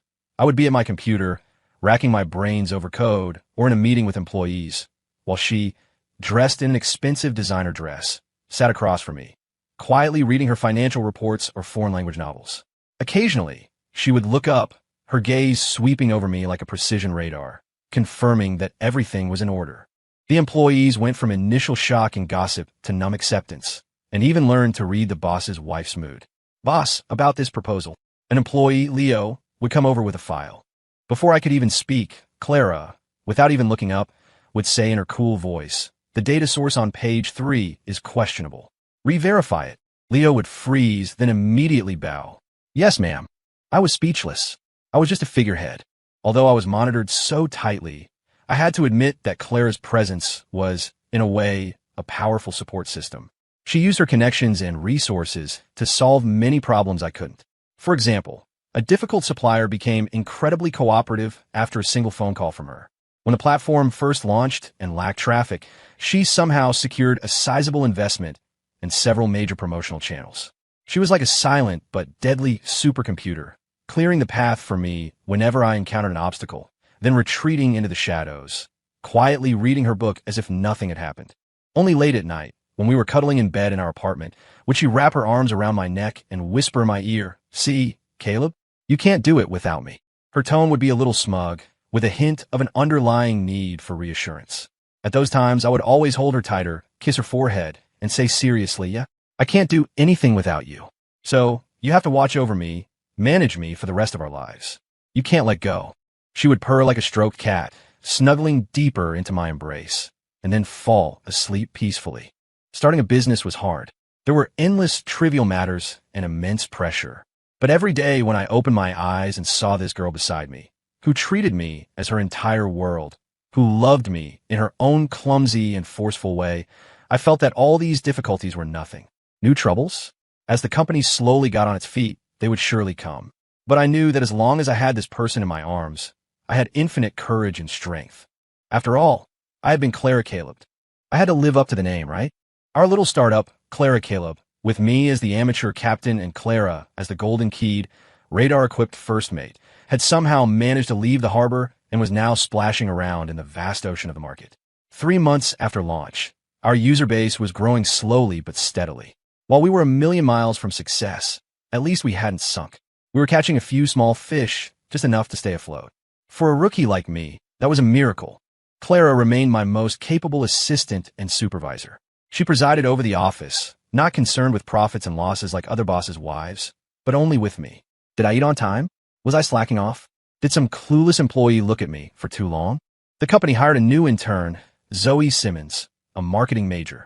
She was bright, pretty, and a hard worker, and she was a great help to me. Once, to meet a deadline for a promotional campaign, she and I worked late for a few days, our discussions getting quite intense. Just that normal work interaction somehow triggered Clara's sensitive nerves. That evening, after Zoe and I finalized the campaign details and I saw her out, I returned to the office to find Clara sitting in my chair, holding my phone, her face as cold as a Siberian winter. My heart dropped. This was bad. Clara? What's wrong? I went over, trying to put my arm around her. She dodged me, holding my phone. The screen showed my WhatsApp chat with Zoe. We had added each other for convenience, and the chat was all work, as clean as distilled water. Who is she? Clara's voice was flat, but her eyes were as sharp as knives. Why is she messaging you so much every day? Why were you still in contact at 10 o'clock last night? Why did she look at you funny today? I was speechless. My dear lady, we were discussing the campaign. Look at me funny? She was exhausted from pulling an all-nighter. She's the new intern, Zoe Simmons. We were discussing the promotional campaign. It's all work, I tried to explain, my temples throbbing. Does work require contact at 10 p.m.? She clearly didn't believe me, her fingers scrolling through the screen as if searching for evidence. I think this part can be optimized further, boss. I've rechecked the data. Sounds pretty chummy, doesn't it? I almost choked. That wasn't chummy. That was basic professional communication. Clara, can you be reasonable? I was getting exasperated. She was just reporting her work. We have no communication outside of work. I don't like her, Clara said, putting down the phone and looking up at me, her gaze obsessive. Let her go tomorrow. I frowned. Zoe was a capable and hard-working intern. To fire her over some baseless suspicion? That was completely unreasonable. Clara, we can't do that. My tone became more serious. She hasn't done anything wrong, and she's a very diligent worker. We can't fire an employee without cause. I don't need a reason. She stood up, advancing on me, her eyes filled with the cold fury of someone whose authority had been challenged. I said, I don't like her. Let her go. Seeing her so obstinate, acting entirely on her whims, the part of me that valued normal management and respect for others finally surfaced. A company, no matter how small, couldn't be run like this. No, I refused flatly. This is not up for discussion. Zoe has done nothing wrong. She's not getting fired. Clara froze, as if she hadn't expected me to refuse so forcefully. She stared at me, her eyes widening, first in disbelief, then quickly gathering a storm, her eyes turning red. Caleb, she raised her voice, her tone sharp and accusatory. You're arguing with me over an outsider? This isn't arguing. This is being reasonable. I was getting angry too. The company has rules and regulations. You can't just fire someone because you don't like them. That's a basic. I don't want to hear about reason. She cut me off, her emotions running high, her chest heaving. All I know is that the way she looks at you makes me uncomfortable. She's taking up too much of your time and attention. You are mine. All of your time and attention should be mine. As she spoke, tears started to fall, not the pitiful, sad tears from before, but tears of anger and loss of control. You've changed, Caleb. You never used to be like this with me. Do you think that just because the company is doing a little better, you don't need me anymore? That I'm in your way? Seeing her spiral into that insecure panic and paranoia, my anger deflated like a popped balloon, leaving only a deep sense of helplessness and heartache. There was no reasoning with her. Her logic was a closed loop, with only one core principle. Caleb is hers. I sighed, stepped forward, and, ignoring her struggles, pulled her into my arms. Don't be ridiculous, I said, holding her tight, my voice softening. When have I ever thought you were in the way? Without you, this company would have failed 1,000 times over. She struggled in my arms, her fists beating against my back, crying, Then why don't you listen to me? Why are you protecting her? I'm not protecting her, I explained patiently, as if soothing a frightened cat. I'm upholding a basic sense of fairness. Clara, you can't hurt an innocent person just because you're uncomfortable. That's not right. I don't care about right or wrong. I only care about you, she shouted stubbornly, her tears soaking my shirt. I knew that arguing further would only make her more agitated. I fell silent, just holding her tightly, letting her vent, gently patting her back. After a while, her crying subsided into soft sobs, her body no longer so stiff. Clara, I lowered my head, whispering in her ear, look at me. She refused to look up. I cupped her face, forcing her to look at me. Her eyes were red and swollen like peaches, her face tear-streaked, looking pitiful and disheveled. Listen to me, I said, looking in her eyes, my voice crystal clear. I, Caleb Hayes from head to toe, inside and out, belong to you, Clara Sterling, and you alone. This life, the next life, and the life after that. Always. No one can change that. Her eyelashes trembled. She looked into my eyes, as if trying to discern the truth in my words. Zoe is just an employee. To me, she's no different from a desk or a chair in the office. I continued, my tone serious. My eyes, my heart, can only see you. Only you can affect my emotions. Only you can make me willingly be managed, be monitored. I reached out and wiped the tears from her face. So, don't get so upset over someone who doesn't matter, okay? Trust me. Clara stared at me, tears still silently streaming down her face, but the madness and anger in her eyes gradually gave way to a look of hurt and fear. She sniffled and asked in a small voice, Really? As real as it gets, I said, leaning down to kiss her tear-dampened eyes. I promise, from now on, I'll try my best not to discuss work with female employees outside of work hours. If it's an emergency, I'll report to you in advance. But firing her, we really can't do that. She leaned against me, silent for a long time, so long I thought she was still stuck in her own world. Finally, she gave a barely perceptible, a reluctant acceptance of my promise and explanation. But then she immediately looked up, her gaze regaining its familiar, unwavering possessiveness, and added, You have to move her to another team. She can't report directly to you. I paused. Fine. That was the biggest concession I was going to get from her. And she took out her phone, her fingers flying across the screen. I'm installing monitoring software on her computer and phone. I need to know what she's doing at all times, whether she's bad-mouthing you behind your back or secretly thinking about you. My eye twitched, but looking at the girl in my arms who had just calmed down and was now waiting expectantly for my approval, I could only nod. Install it. Damn, I had no dignity as a boss. But seeing the look of relief on her face at my compromise, and her even leaning in to give me a salty, tear-stained kiss, I felt that this sacrifice was worth it. This incident was resolved with my unilateral compromise and her reluctant acceptance. The price was an unfortunate intern who was now under 24/7 surveillance, and my authority as the boss taking another hit. But seeing Clara clinging to me again, like a cat whose fur had been smoothed, and even showing a hint of guilt and a desire to please for having wronged me, I felt that life wasn't so bad after all. I just didn't know what trivial little thing would set off this possession bomb next. Whatever. I'll just enjoy the moment for now. I held the person in my arms tighter, feeling her steady breathing and her dependent nuzzles. I'll just deal with whatever comes my way. I have all the patience in the world to deal with her. The incident with Zoe was like a localized thunderstorm. It came on strong and passed quickly. After the storm, the air in the office seemed fresher. If you ignored the fact that Zoe's computer now had monitoring software that would occasionally light up on its own, and the increasingly cautious way she looked at me, as if I were some kind of flammable, explosive material. Clara was clearly very pleased with my compromise, even a little smug. It was as if this incident had reaffirmed her unshakable ownership of me and my fundamental nature of occasionally stubborn but ultimately obedient. This realization put her in a great mood, and even her supervision of me had a triumphant air. For example, she was no longer content with remotely controlling my every move through monitoring software and cameras. She started to engage in more down-to-earth displays of sovereignty. When I was discussing technical issues with a few male employees, and my voice got a little loud or my expression a little animated, she would gracefully walk over with a platter of washed, cut fruit with toothpicks, ignore the suddenly respectful and gossipy looks from the employees, and directly feed a piece of fruit to my lips, her voice as sweet as honey. Honey, you must be tired after talking for so long. Have some fruit to soothe your throat. I'd be speechless, forced to open my mouth and accept the fruit under the watchful eyes of a group of men who were trying so hard not to laugh their shoulders were shaking. And I'd even have to put on a fawning honey, "You're so thoughtful" smile.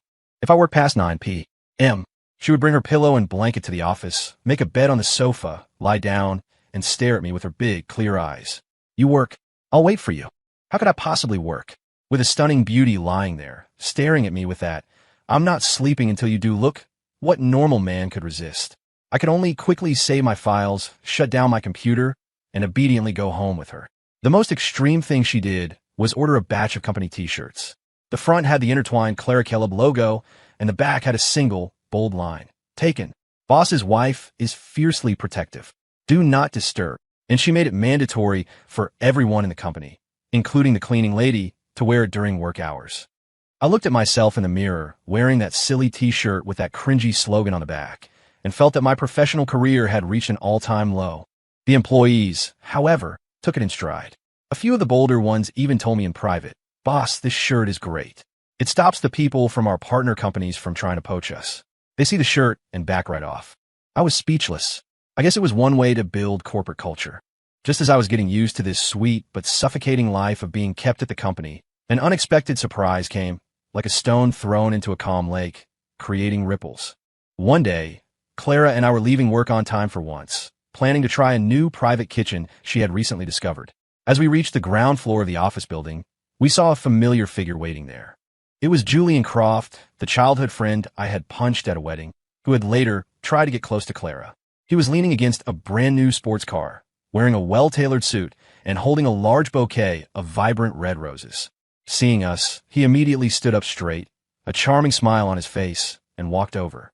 "Clara, long time no see," he said, completely ignoring me, his eyes fixed on Clara. "I heard you, and, started a company? Right around here? I was just passing by and thought I'd come see you." He held out the roses.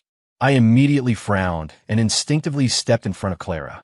This asshole was back with his pathetic gestures, and with red roses. Clara's reaction was even faster than mine.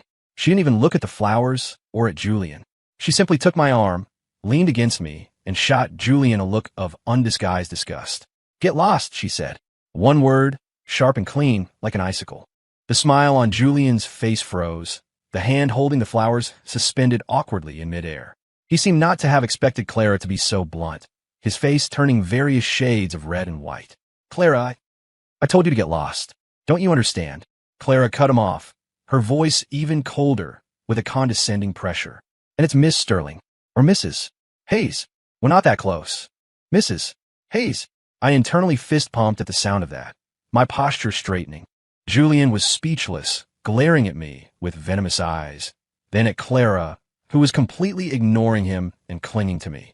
Finally, he sullenly withdrew the flowers, spat out a resentful "Fine, you win," turned, got in his car, and sped off with a roar of the engine.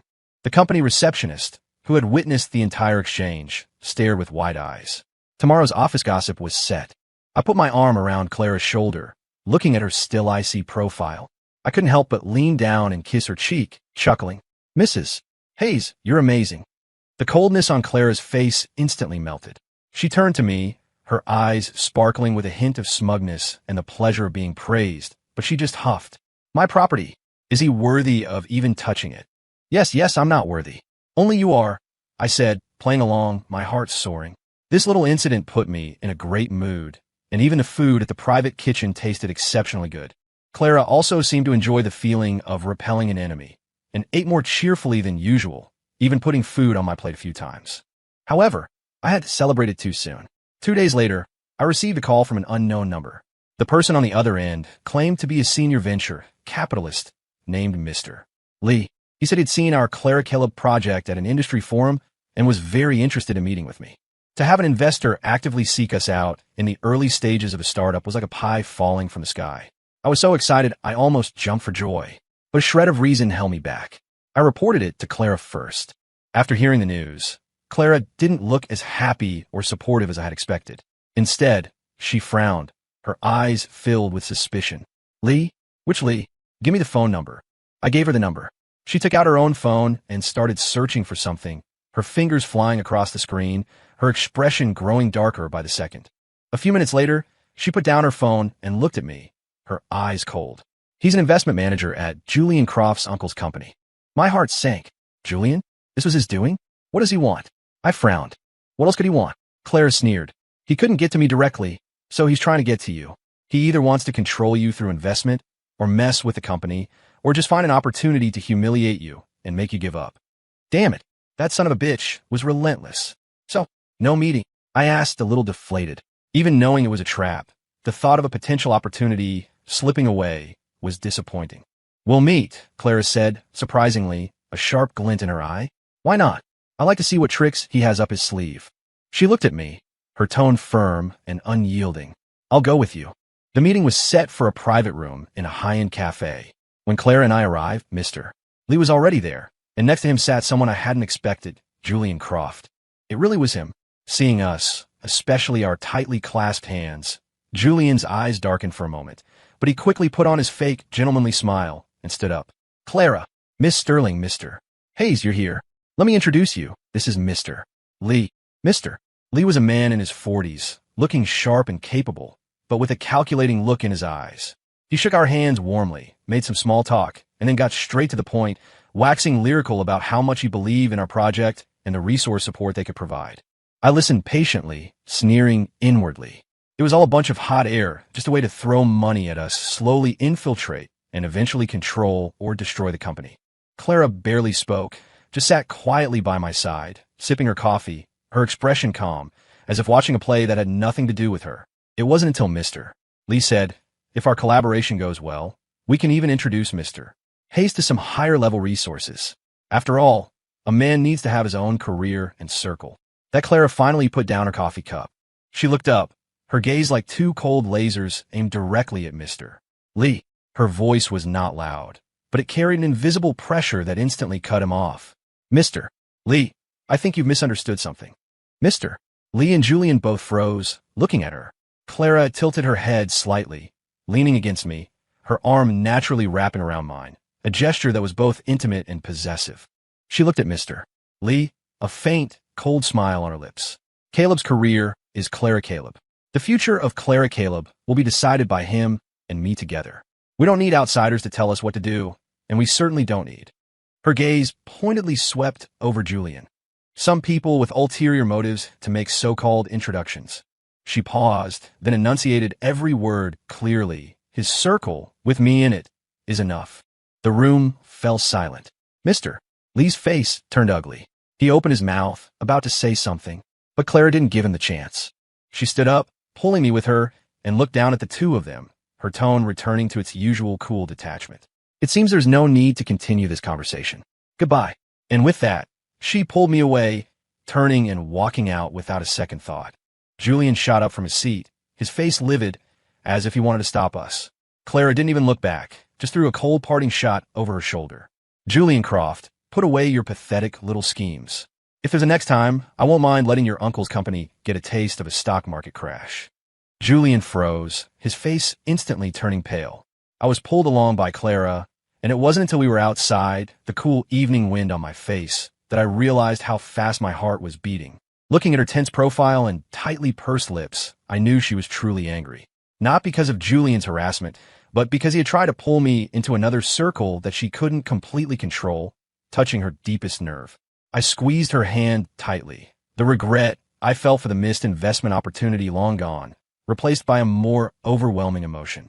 Clara, I stopped, pulling her into my arms, looking down at her still angry eyes, and said seriously, thank you. Thank you for defending me so unhesitatingly. Thank you for shielding me so firmly under your wing. Thank you for letting me know that in your world, I'm the only center, the only everything. Clara looked at me, the anger in her eyes gradually dissipating, replaced by a deep, almost drowning tenderness and possession. She reached up and touched my face, her fingertips cool. Caleb, she said softly, her voice carrying a strange allure. You have to remember, your world can only have me. I will shield you from the storms outside. You just have to stay by my side obediently. I looked at her, at the complete and clear reflection of me in her eyes, the me that belonged to her. My heart felt like it was soaking in warm honey, melting into a puddle. I lowered my head and kissed her deeply, my actions speaking louder than any words. To hell with business investments. To hell with a wider world. With her, a small space is my entire universe. This was resolved in a near-crushing victory. The cost was that I might have forever lost the chance to enter a higher-level circle. But the reward was the tighter embrace and unconditional protection of the person in my arms. By any measure, I had come out ahead. The night was gentle. I held Clara, and we walked toward our little nest named Clara Caleb. The future might hold more challenges, more forces trying to pull us apart. But so what? I knew that as long as I looked back, she would always be there in her own obsessive, determined way, holding up the sky for me. And I was more than happy with that. The drama stirred up by Julian Croft and his venture capitalist uncle was like a fly buzzing by the wayside. After Clara swatted it away, the world was quiet again. Our little startup, Clara Caleb, even seemed to gain a bit of a do-not-approach aura in the local circles, thanks to the boss's wife's fierce reputation, which ironically saved us a lot of unnecessary hassle. I was happy for the peace and quiet, immersing myself in code and product optimization every day. Occasionally, I would look up and see Clara's quiet profile at the desk across from me, reading a book. Sunlight would filter through the blinds, casting dappled light on her, as beautiful as a painting. If you ignore the occasional X-ray-like scrutiny she would cast my way, and the health tracker on my wrist that monitored my heart rate, blood pressure, and sleep quality, with the data synced to her phone in real time, life was practically perfect. Habit is a terrifying thing. I could now, without batting an eye, eat the fruit she peeled and cut for me under her loving gaze, and when she shot me a questioning look because my heart rate had slightly accelerated, I could calmly explain, "It's nothing, just thought of an optimization plan." Got a little excited. She would nod, satisfied, and go back to her book. This peaceful routine continued until one Friday afternoon. The company had landed a small but significant project, providing online promotion and ticketing support for a local arts and crafts market. To get everything done before the market opened on the weekend, my tech team and I were working around the clock. As the deadline approached, a key server configuration issue arose, causing the ticketing page to lag frequently. I rolled up my sleeves and dived in, squatting in a corner of the server room, wrestling with a tangle of wires and servers. After working for a long time, drenched in sweat, I was just about to pinpoint the problem when, in my haste, I wasn't careful and scraped my hand on a sharp, unpolished metal edge of the server rack. Hiss! I sucked in a sharp breath. A stinging pain shot through the back of my hand. A not-so-deep but long gash was now visible, and beads of blood immediately welled up. "Boss, are you okay?" Leo, my colleague, exclaimed. I'm fine, it's just a small cut." I wave him off, grabbing a tissue from a nearby table and pressing it against the wound. "Quick, I found the problem. It's this network card interface. It's a little loose. Try replugging it." Before I could finish, I felt an icy cold pressure descend upon the server room. I looked up, and my heart nearly stopped. Clara was standing at the doorway, her face terrifyingly pale. Her usually calm and placid eyes were now fixed on my hand pressing the wound, and they were swirling with a near-violent terror and fury I had never seen before. "I'm so screwed." Those were the only two words in my mind. "Clara," I had just started to speak. She had already rushed over like a gust of wind, shoving aside a bewildered Leo who was still trying to figure out what was happening, and grabbed my injured hand. Her grip was so tight my bones ached. She stared at the gash, which was still bleeding, her breathing ragged, her chest heaving, and her eyes turning red at a visible rate. She looked up at me, her voice trembling as she tried to suppress something. "Who did this?" I was speechless. "Huh? Who did this?" "I asked you who did this." Her voice suddenly shot up, sharp and hysterical, her gaze like poison daggers as she swept it across the other tech guys in the room. "Who hurt you? Speak." Leo and the others, terrified by her sudden murderous aura, collectively took a step back, their faces pale, frantically waving their hands. "Ma'am, it wasn't us. The boss scraped it himself by accident." "I did it myself by accident," I quickly explained, trying to pull my hand back. The server rack edge was a bit sharp. I wasn't paying attention. "By accident." Clara snapped her head back to me, her eyes locked on mine, tears suddenly streaming down her face, yet her voice was chillingly cold. "Caleb, how many times have I told you? To be careful, to protect yourself. Your body is mine. Every inch of skin, every drop of blood. It's all mine. How dare you? How dare you let it get hurt?" It was as if a switch had been flipped. She completely lost control, shouting at me, tears streaming down her face, her extreme possessiveness mixed with a raw fury that made her look both fragile and terrifying. The air in the server room froze. The other tech guys didn't dare to breathe, wishing they could shrink into the server racks. I looked at this girl, who was on the verge of a breakdown over a small cut on my hand, and my heart clenched with a mix of sorrow and pain. I knew she wasn't being unreasonable. She was genuinely scared. Scared of me getting even the slightest injury. Scared of her property being flawed. "I'm sorry, Clara. It's my fault." I softened my voice, trying to wipe away her tears with my uninjured hand. "Don't cry. It's just a small cut. It'll be fine in a bit." But she slapped my hand away as if I were something dirty, her eyes filled with hurt and a sense of betrayal. "You don't cherish it. You don't cherish the most important thing to me. Caleb, you're an asshole." She screamed at me through her tears, then turned and ran out of the server room. I stood there, stunned, still holding the blood-stained tissue, watching her resolute back disappear through the doorway, my mind a tangled mess. "Boss, this," Leo began hesitantly. "It's fine.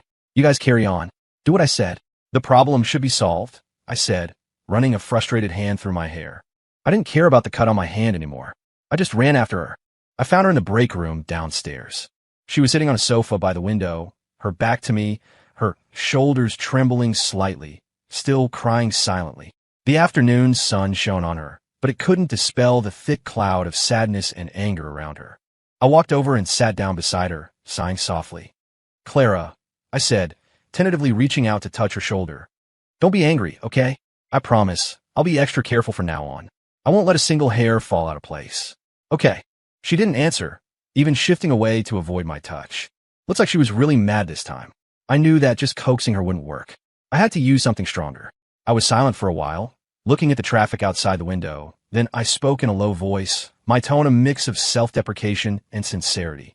"Clara, you know what? I actually kind of like seeing you like this." Her shoulders tensed almost imperceptibly. "I like seeing you get so nervous over a small cut on me. I like seeing you treat me like a fragile piece of glass, protecting me so carefully." I continued, my voice very soft. "Because it makes me feel that I am deeply, madly loved by you. There's no one else in the world who would care about me like you do." I turned to look at her profile, at her trembling eyelashes. "I know I can be careless sometimes, and I make you angry, I make you worry.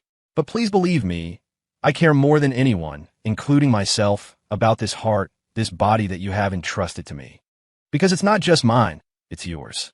I promise you, from this day forward, I will cherish myself as much as you cherish me." After I spoke, I waited quietly. The break room was silent, except for the faint hum of the air conditioner. After a long time, just when I thought she was going to ignore me, she moved ever so slightly. She slowly turned her head. Her eyes and nose were red from crying, like a sad little bunny. The anger in her eyes had faded, replaced by a deep sense of hurt and fear. "Really?" she asked, her voice thick and nasal. "Really?" I nodded solemnly, holding up 3 fingers. "I swear." She looked at me for a long time, then suddenly threw herself into my arms, her hands wrapped tightly around my neck, her face buried in my collarbone, her voice muffled and choked with tears. "Don't let there be a next time. Or else I'll lock you up. I'll keep you at home. You won't be allowed to go anywhere." I held her, feeling the warmth and slight trembling of her body, my heart melting with a mix of pity and amusement. "Okay, whatever you say," I soothed her, patting her back. "If there's a next time, you don't have to lock me up.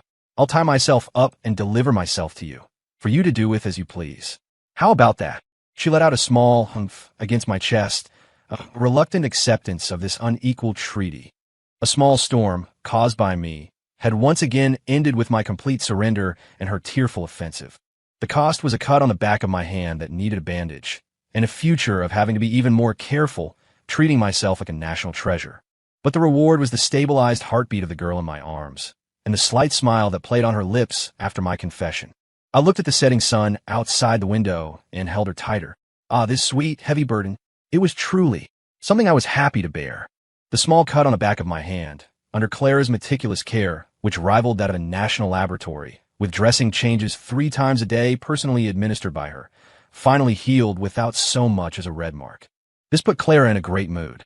She even, for the first time ever, approved my request to independently attend a weekend basketball game organized by some old college friends, all of whom were supposedly male. I was so flattered I almost thought she'd been replaced by an imposter. It wasn't until I was about to leave and she was straightening my collar that she reminded me in that cool, yet subtly menacing tone no intense physical contact. Don't take your shirt off. Don't drink water from anyone else. Come home immediately after the game. No post-game gatherings of any kind. Right? Still the same old Clara. I grabbed my basketball and bolted for the court like a bird freed from its cage, the very air tasting of freedom. Sweating it out on the court with old friends, joking around, it was like being back in those carefree, pre-Clara college days. Of course, I didn't get carried away. I avoided contact whenever possible. My sweat-soaked t-shirt stayed glued to my body, and I politely declined all offers of water, saying I brought my own electrolyte drink that she prepared. After the game, I ignored my friends' calls to go for a few drinks, and, clutching my sneakers, I ran off faster than a rabbit. When I got back to our apartment, Clara was on the sofa, reading. She heard the door, looked up, and her gaze, like a precision scanner, swept over me from head to toe. Confirming that I was in one piece, not a hair out of place, she gave a barely perceptible nod, a sign of her approval. I've drawn you a bath, she said, closing her book. Her tone was flat, but her eyes held a look of satisfaction. I trotted over, hoping for a rewarding kiss, but she stopped me with a finger to my forehead. You're all sweaty. Gross, she said, wrinkling her nose in disgust, though a hint of a smile played in her eyes. I grinned, knowing she wasn't really mad, and went to take my shower, content. This feeling of being both disdained and indulged by her was damn addictive. The peaceful days flowed by like a stream, until a huge rock was thrown into the water, creating a massive splash. The invitation to Tristan Sterling's engagement party arrived, addressed to Clara. The gold-embossed invitation was dazzlingly extravagant. The venue was a private island in the Maldives, the date set for next month. Clara looked at the invitation, her expression unchanging, and casually tossed it into the trash can as if it were something dirty. We're not going, she said succinctly. I fully supported this decision, but wanted to go to such a fake, ostentatious event, filled with hidden daggers. Not me, and not Clara. However, the world doesn't always bend to our will. A few days later, an unknown number called my phone. I thought it was a sales call and answered it casually, only to hear a slightly old but powerful and authoritative voice on the other end. Is this Caleb Hayes? My heart tightened. The voice was familiar, but I couldn't place it. Yes, this is he. Who's calling? This is Marcus Sterling. Marcus Sterling? Clara's grandfather? The legendary tycoon who had long since retired, but whose influence was still immense? The true pillar of the Sterling family.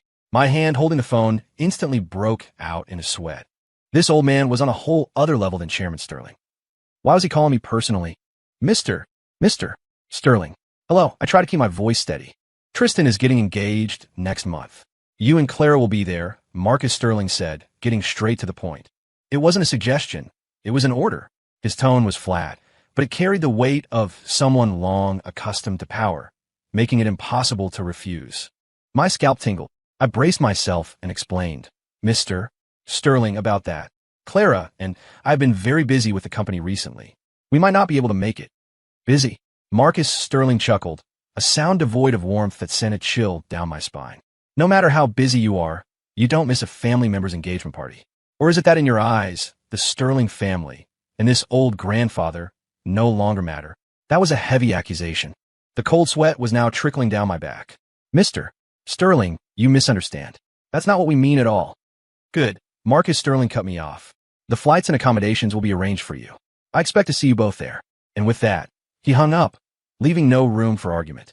I listened to the dial tone, stunned. What the hell was that? I told Clara what had happened. Her face instantly darkened, her eyes turning to ice. We're not going, she said, her tone even more resolute than before, tinged with a hint of fury. Did he threaten you? Not exactly a threat. I scratched my head. Just a lot of pressure. Clara stared at me for a few seconds, then grabbed her phone, about to call her grandfather. From the look on her face, she was ready for a direct confrontation. I quickly stopped her. Whoa. Clara, calm down. A head-on clash with her grandfather. I couldn't even imagine the consequences. One word from him, and our little company could be shut down tomorrow. Why should he force you? Clara looked at me, her eyes red, not from sadness, but from anger. Since when do they get to decide what I do? Seeing her so fiercely protective of me, I was touched and helpless. I knew she was upset about the pressure on me, but in this situation, we didn't seem to have a choice.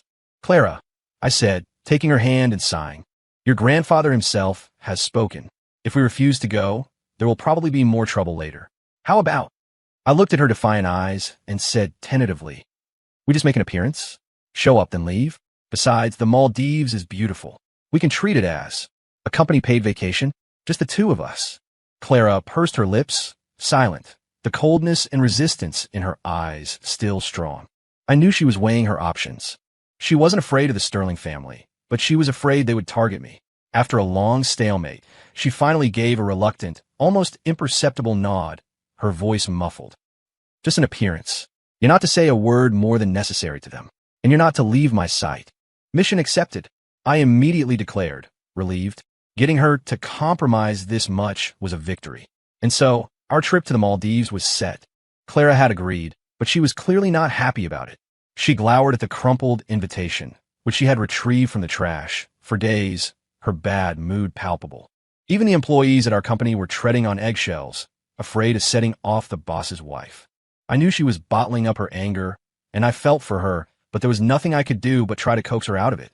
I took her to New Dessert Shop after work. We watched silly comedies at night, and when she stared at me, I would lean in and kiss her, a clumsy way of telling her, I'm okay, don't worry.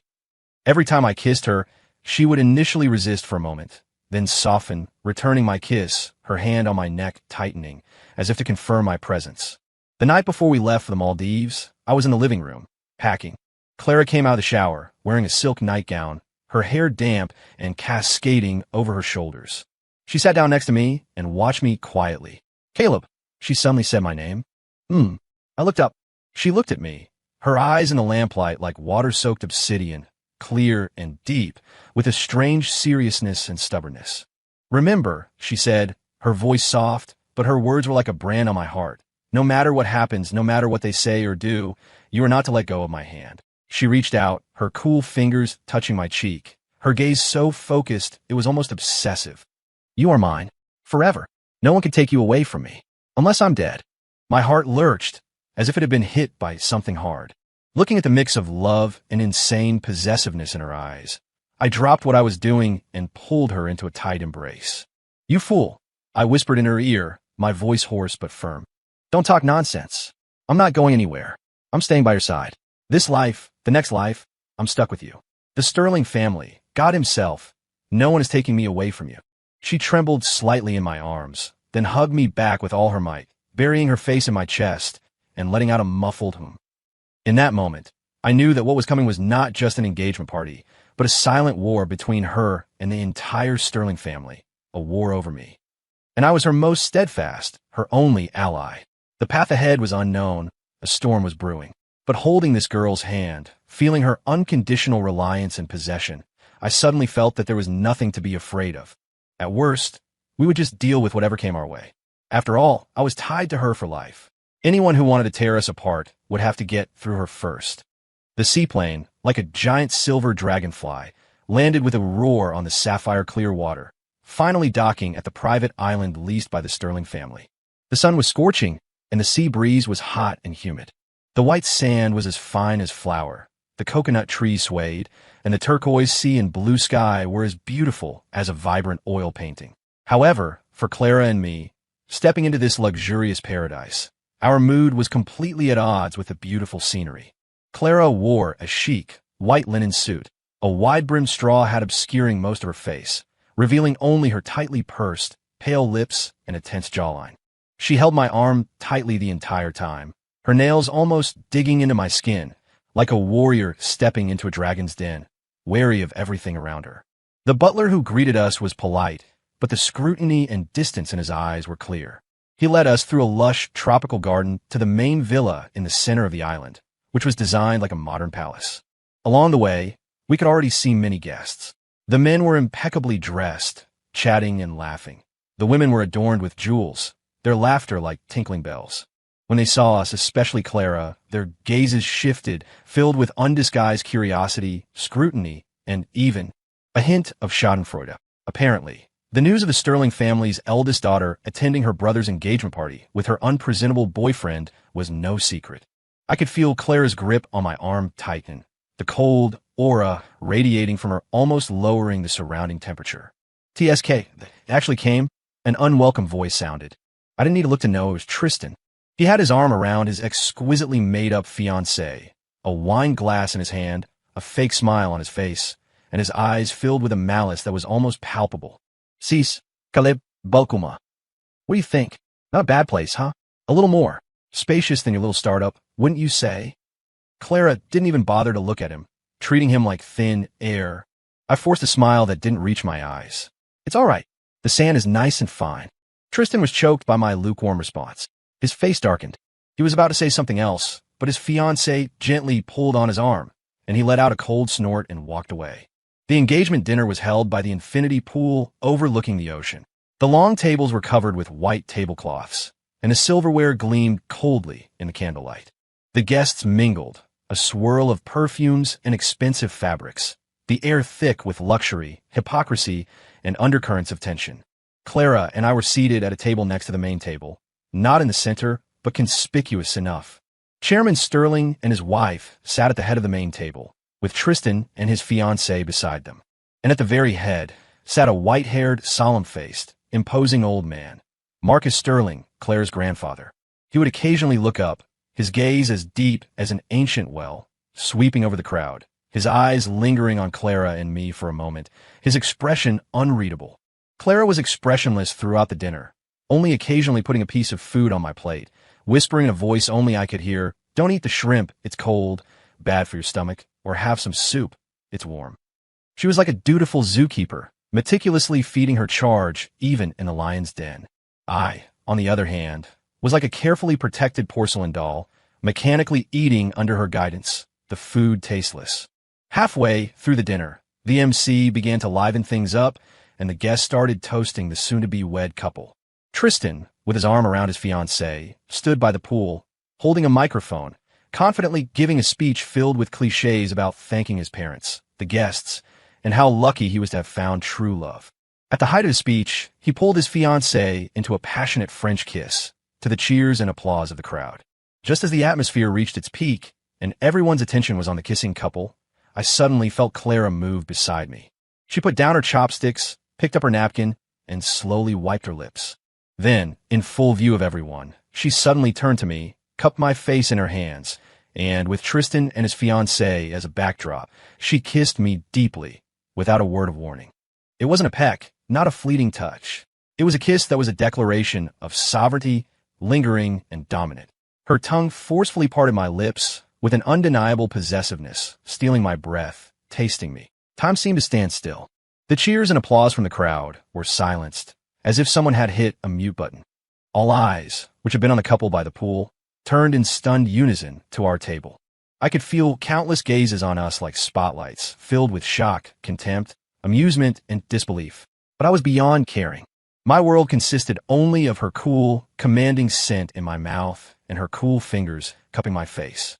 This kiss was a proclamation to the entire Sterling family, to everyone present. Look closely. This is my man, Mine. When the kiss ended, Clara pulled back slightly, her breathing a little ragged, her cheeks flushed an unnatural red, but her eyes were shockingly bright, burning with an almost defiant, all-or-nothing light. She looked toward the main table, at the livid faces of Chairman Sterling and his wife, at Tristan's venomous glare, and finally, her gaze settled on the impassive face of Marcus Sterling. She didn't say a word, but the meaning in her eyes was unmistakable. The entire venue was silent. You could hear a pin drop. The atmosphere was so awkward it felt like it had frozen over. I looked at her lips, which were even redder and more inviting after the kiss, at the reckless determination in her eyes.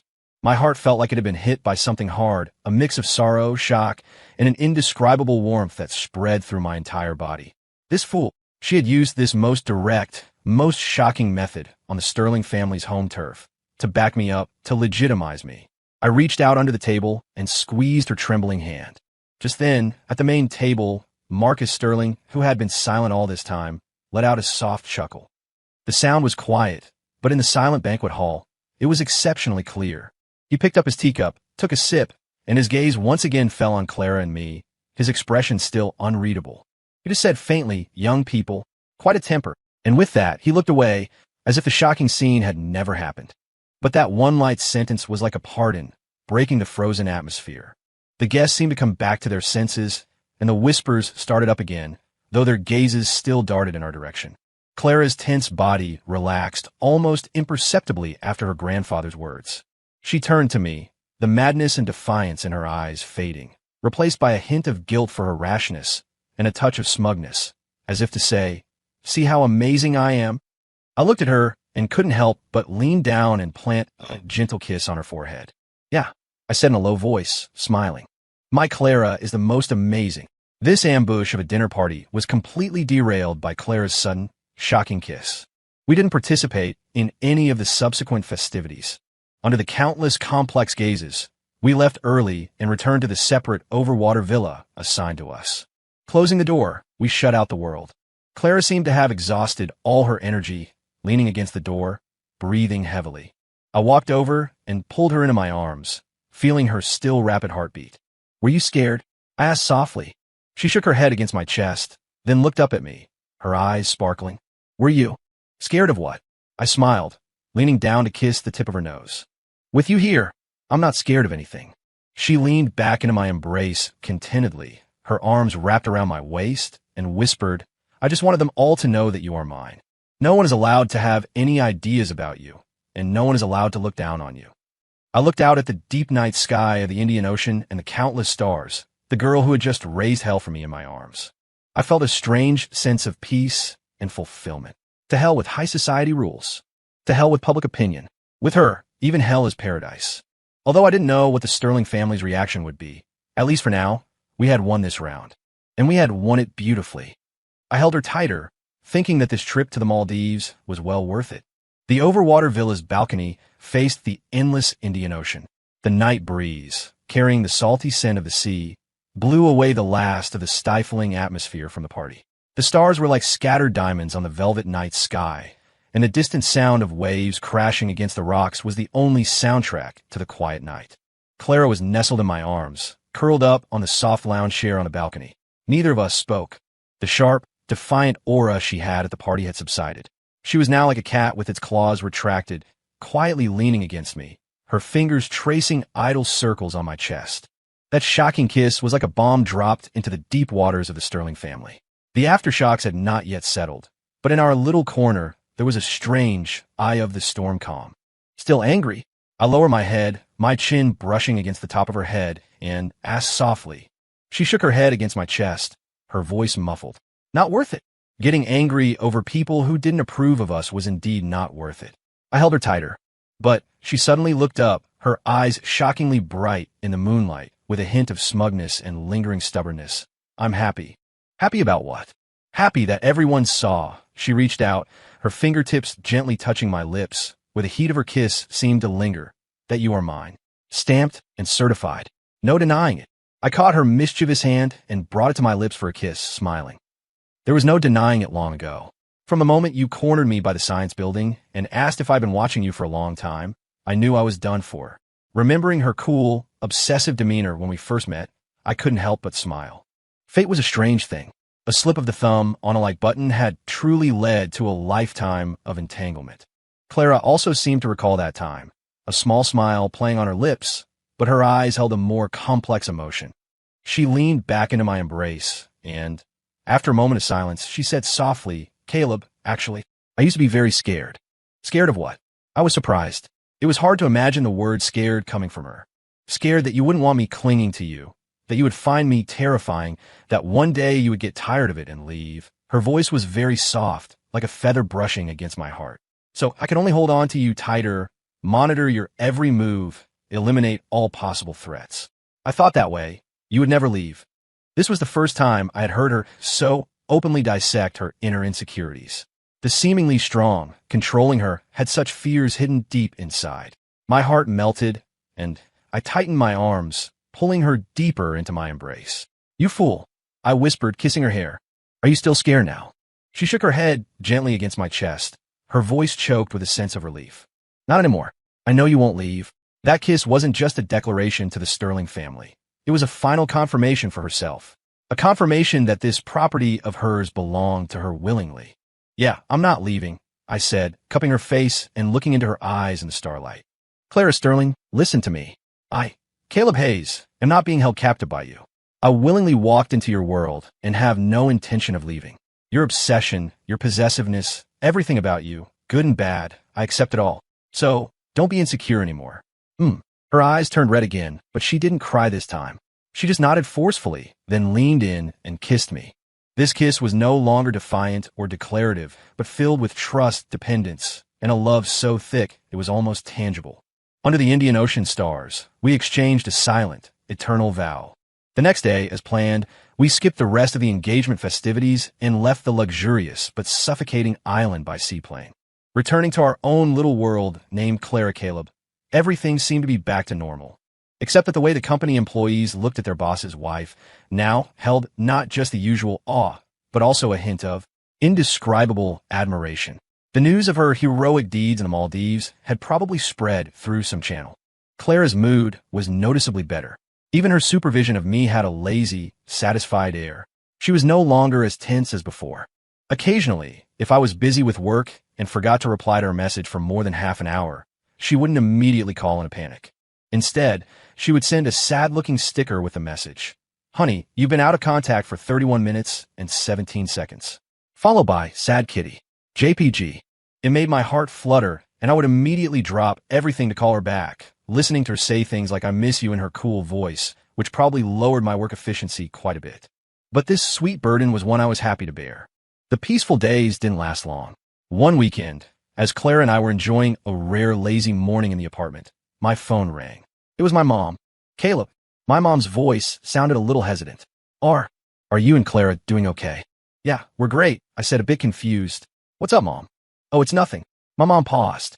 "It's just, Clara came to see me a few days ago, and she brought some kind of partnership agreement." "Partnership agreement?" I froze, looking at Clara, who had woken up and was watching me with her clear, bright eyes.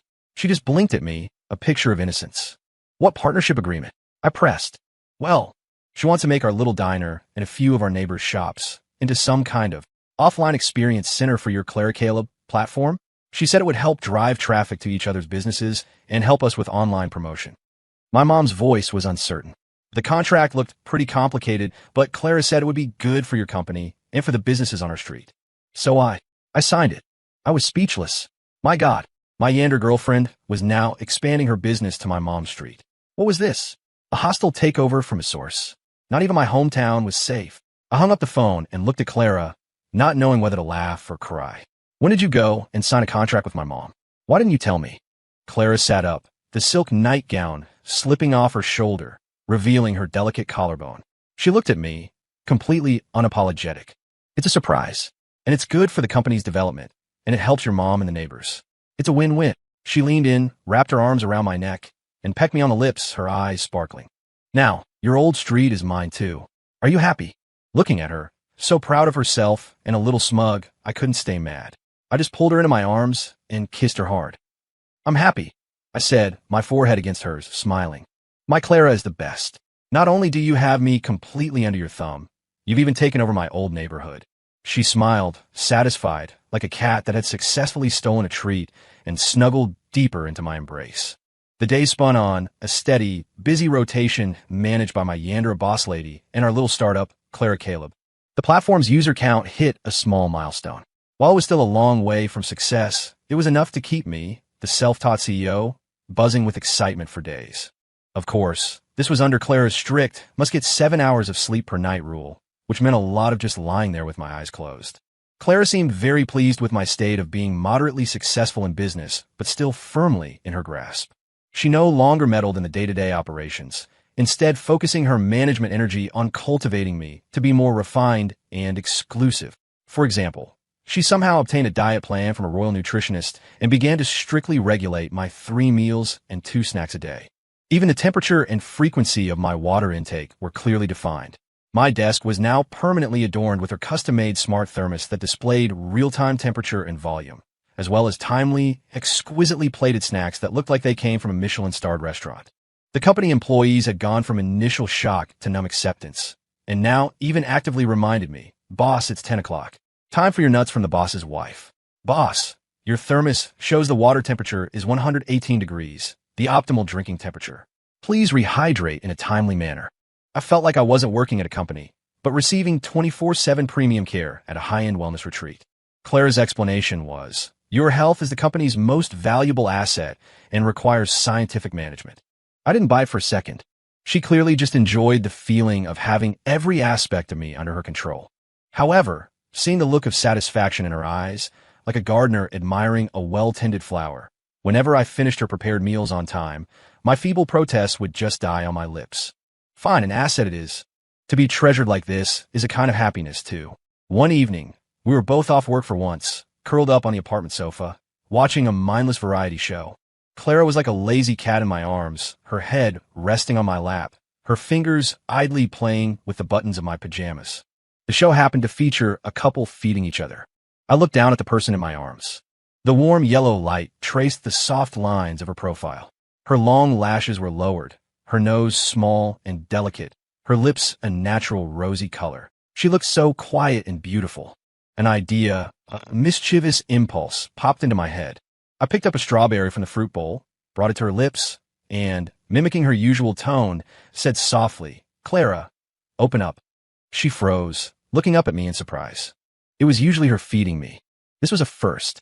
A hint of shyness flickered in her eyes, but she obediently opened her mouth and took a small bite of the strawberry from my hand. A little juice stained her lips red, making my heart skip a beat. "Is it sweet?" I asked with a smile, my thumb instinctively brushing her lip to wipe away the stain.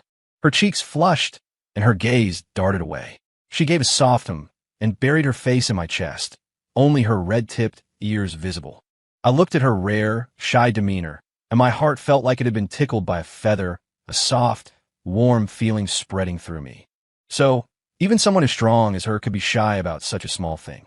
This discovery was like opening a new world. I began to try, in small ways, to take care of her in return. When she was engrossed in a book, I would place a cup of warm osmanthus tea, her favorite, by her hand. In the morning, I would beat her to it and hand her the toothbrush with toothpaste already on it. When we crossed the street, instead of letting her cling to me, I would take the initiative to hold her and shield her from traffic. Each time, she would show the same reaction. First surprise, then a flicker of joy in her eyes, followed by a forced composure. But her ears would betray her with a telltale blush. This reaction was more moving to me than any direct words of love. I knew she was slowly getting used to and enjoying this feeling of being carefully held in my hands. Her hard shell was being gently pried open by me, revealing the soft interior. However, a yander's nature is deeply ingrained. My reverse operations, while pleasing her, also seemed to subtly trigger her possession nerve. She began to assert her ownership in a more advanced way. Before, it was monitoring my whereabouts and social interactions. Now, she began to collect me, not in a creepy way, but with an almost obsessive desire to possess every trace of me. She would secretly keep my old fountain pens, the reason being they have your fingerprints and scent on them. She would take my jackets that I occasionally left at the office back to the apartment and hang them in her closet, next to her designer dresses, and then look at the incongruous yet harmonious scene with satisfaction. She even, after I got a haircut once, carefully collected a small lock of my hair, put it in a delicate velvet pouch, and kept it under her pillow. When I accidentally discovered the pouch one night, I didn't know whether to laugh or cry, and was also a little creeped out. "Clara," I said, holding the pouch and looking at her, "isn't this a bit much?" She looked at me, her eyes clear and a little defiant. "What's wrong? They're your things. Can't I keep them?" "You can, but—" I try to find the right words. "This hair isn't a little weird." "What's weird about it?" She came over, took the pouch, and held it preciously in her hand, looking at me with an obsessive gaze. "It's a part of your body. I want to have it. Can't I?" Looking at her, you dare say no expression, all my arguments died in my throat. "Fine, whatever you want, as long as you're happy." I sighed and pulled her, along with the little pouch of my own hair, into my arms. "Fine, keep whatever you want. But—" I paused, looking down at her, half joking, half serious. "Next time you want something, just ask me. I'll cut it for you. Don't be so sneaky. It's creepy." She blinked in my arms, then a small, triumphant smile played on her lips, and she nodded. Okay. This was resolved with my compromise and her satisfaction. The cost was that I had to be more vigilant about my personal belongings, lest I wake up one day to find a part of me missing. But seeing her childish, pure smile of joy at possessing a part of me, I felt that this sacrifice was not so bad. After all, my entire being was already hers. With a few strands of hair, a few old clothes. However, I had a faint feeling that her desire for complete possession was still escalating. I didn't know what new tricks she would come up with next. But whatever it was, I think I was ready, after all, to be loved so perversely and deeply by her, What else could I do but surrender? The first ray of morning sun, like a golden veil, slipped through a gap in the apartment curtains and gently fell on my face. I opened my eyes, and the first thing I saw was Clara's peaceful sleeping face. She was turned towards me, one hand still clutching the fabric of my pajama shirt, as if to confirm my presence even in her dreams. Her long eyelashes cast faint shadows beneath her eyes, her breathing was even, and her lips were curved in a slight, unprecedentedly relaxed smile. The girl who had broken down in tears over a vow just last night now seemed like a small boat that had finally found a safe harbor, resting quietly beside me. I didn't move, afraid to disturb the tranquility. I just watched her, feeling my heart fill with a warm, swelling emotion. Today was our wedding day. There was none of the nervous excitement I had imagined, only a sense of inevitability, a deep, calm anticipation. Perhaps my gaze was too intense because her thick lashes fluttered and she slowly opened her eyes. Her just-woken eyes were a little hazy, like water-soaked obsidian, clear to the bottom. She blinked, and upon seeing me, her gaze instantly cleared, and then, as if stars had been lit within them, they shone with a stunning light, filled with pure joy and a hint of relief. "Morning," she said, her voice soft and husky from sleep. "Morning, Mrs. Hayes." I leaned down and placed a gentle kiss on her forehead. Hearing the new title, a faint blush crept up her cheeks, and her eyes curved into beautiful crescents. She leaned in and returned a kiss on my lips, tasting of fresh morning breath. "Sealed and confirmed," she whispered a little smugly. "Effective today." We smiled at each other, the air thick with silent sweetness. The rest of the morning moved with a precise, almost fast-forwarded pace, yet everything was perfectly orchestrated under Clara's absolute control. Makeup artists, hairstylists, dressers. The top-tier team she had hired arrived on time, surrounding us. I was sat in a chair, a puppet at their mercy, listening to the sounds of brushes and hairdryers working on me. Occasionally, through the mirror, I could see Clara in the next room, undergoing her own meticulous carving. She sat upright, her eyes closed, allowing the makeup artist to work, her expression calm, almost reverent. When everything was ready, I stood in the living room in my sharp, black tuxedo, feeling like a newly wrapped gift waiting to be opened. And then, I saw her walk out of the room. Time seemed to freeze. She was in her white wedding dress, her veil not yet down. Her makeup was flawless but didn't hide her natural, cool, ethereal beauty, instead enhancing it to a breathtaking degree. Sunlight danced on her, the subtle beading on her dress sparkling, making her seem to glow. She walked towards me, her gown trailing silently behind her. Her eyes were locked on me, filled with nervousness, anticipation, joy, but most of all, a sense of final, unshakable possession. She stopped in front of me, tilted her head up slightly, and reached out to adjust my already perfect tie. "Are you ready?" she asked, her voice soft, but carrying an undeniable force. I took her hand, feeling its cool, yet firm touch. I looked into her eyes and smiled. "Ready when you are, my queen." A beautiful, satisfied smile curved her lips. The drive to the estate was quiet and smooth. Clara and I sat in the back of the limousine, her hand holding mine tightly, our fingers intertwined. The two rings on our ring fingers would occasionally brush against each other with a faint, crisp sound. She didn't speak, just gazed out at the passing scenery, then turned back to me, her eyes intense, as if trying to etch my current image into her soul. I could feel the slight dampness of her palm, not from fear, but from an extreme excitement and anticipation. The car entered the estate, passed through strict security, and finally stopped outside the ceremony site. Through the window, I could see the lakeside, a white floral arch, the guests already seated, chatting quietly. The sun sparkled on the lake like scattered gold. Everything was as beautiful as a painting. A staff member opened the door for us. Clara took a deep breath, squeezed my hand, and looked at me, her eyes shining with a desperate, joyful resolve. "Caleb," she said my name, her voice clear and firm. "Let's go." I squeezed her hand back, nodding firmly. "Let's go." We stepped out of the car together and onto the white carpeted path leading to the floral arch. In that moment, all eyes were on us. There were looks of blessing and relief from my mom and Clara's few close relatives, a complex, unreadable stare from Chairman Sterling, a deep, ancient well-lit gaze from Marcus Sterling, and the genuine smiles of our employees and friends. But I had no time for any of them. My world consisted only of the girl beside me, clinging to me, leaning her entire weight on my arm, and the universe of stars burning in her eyes, a look of absolute love and possession. We walked slowly, steadily, step by step. The white carpet beneath our feet felt like the blessed path to our shared future. We reached the arch and stopped. The officiant began to read the solemn vows. His voice echoed by the quiet lakeside, but to me, it was like a distant background noise. My entire focus was on the girl in front of me, in her white wedding dress, about to become my wife. She looked up at me, her eyes unblinking, my reflection clear and complete within them, undeniable. "Caleb Hayes, do you take Clara Sterling to be your lawfully wedded wife? To have and to hold, from this day forward, for better, for worse, for richer, for poorer, in sickness and in health, to love and to cherish, till death do you part?" I looked into her eyes without a moment's hesitation and answered clearly, "I do."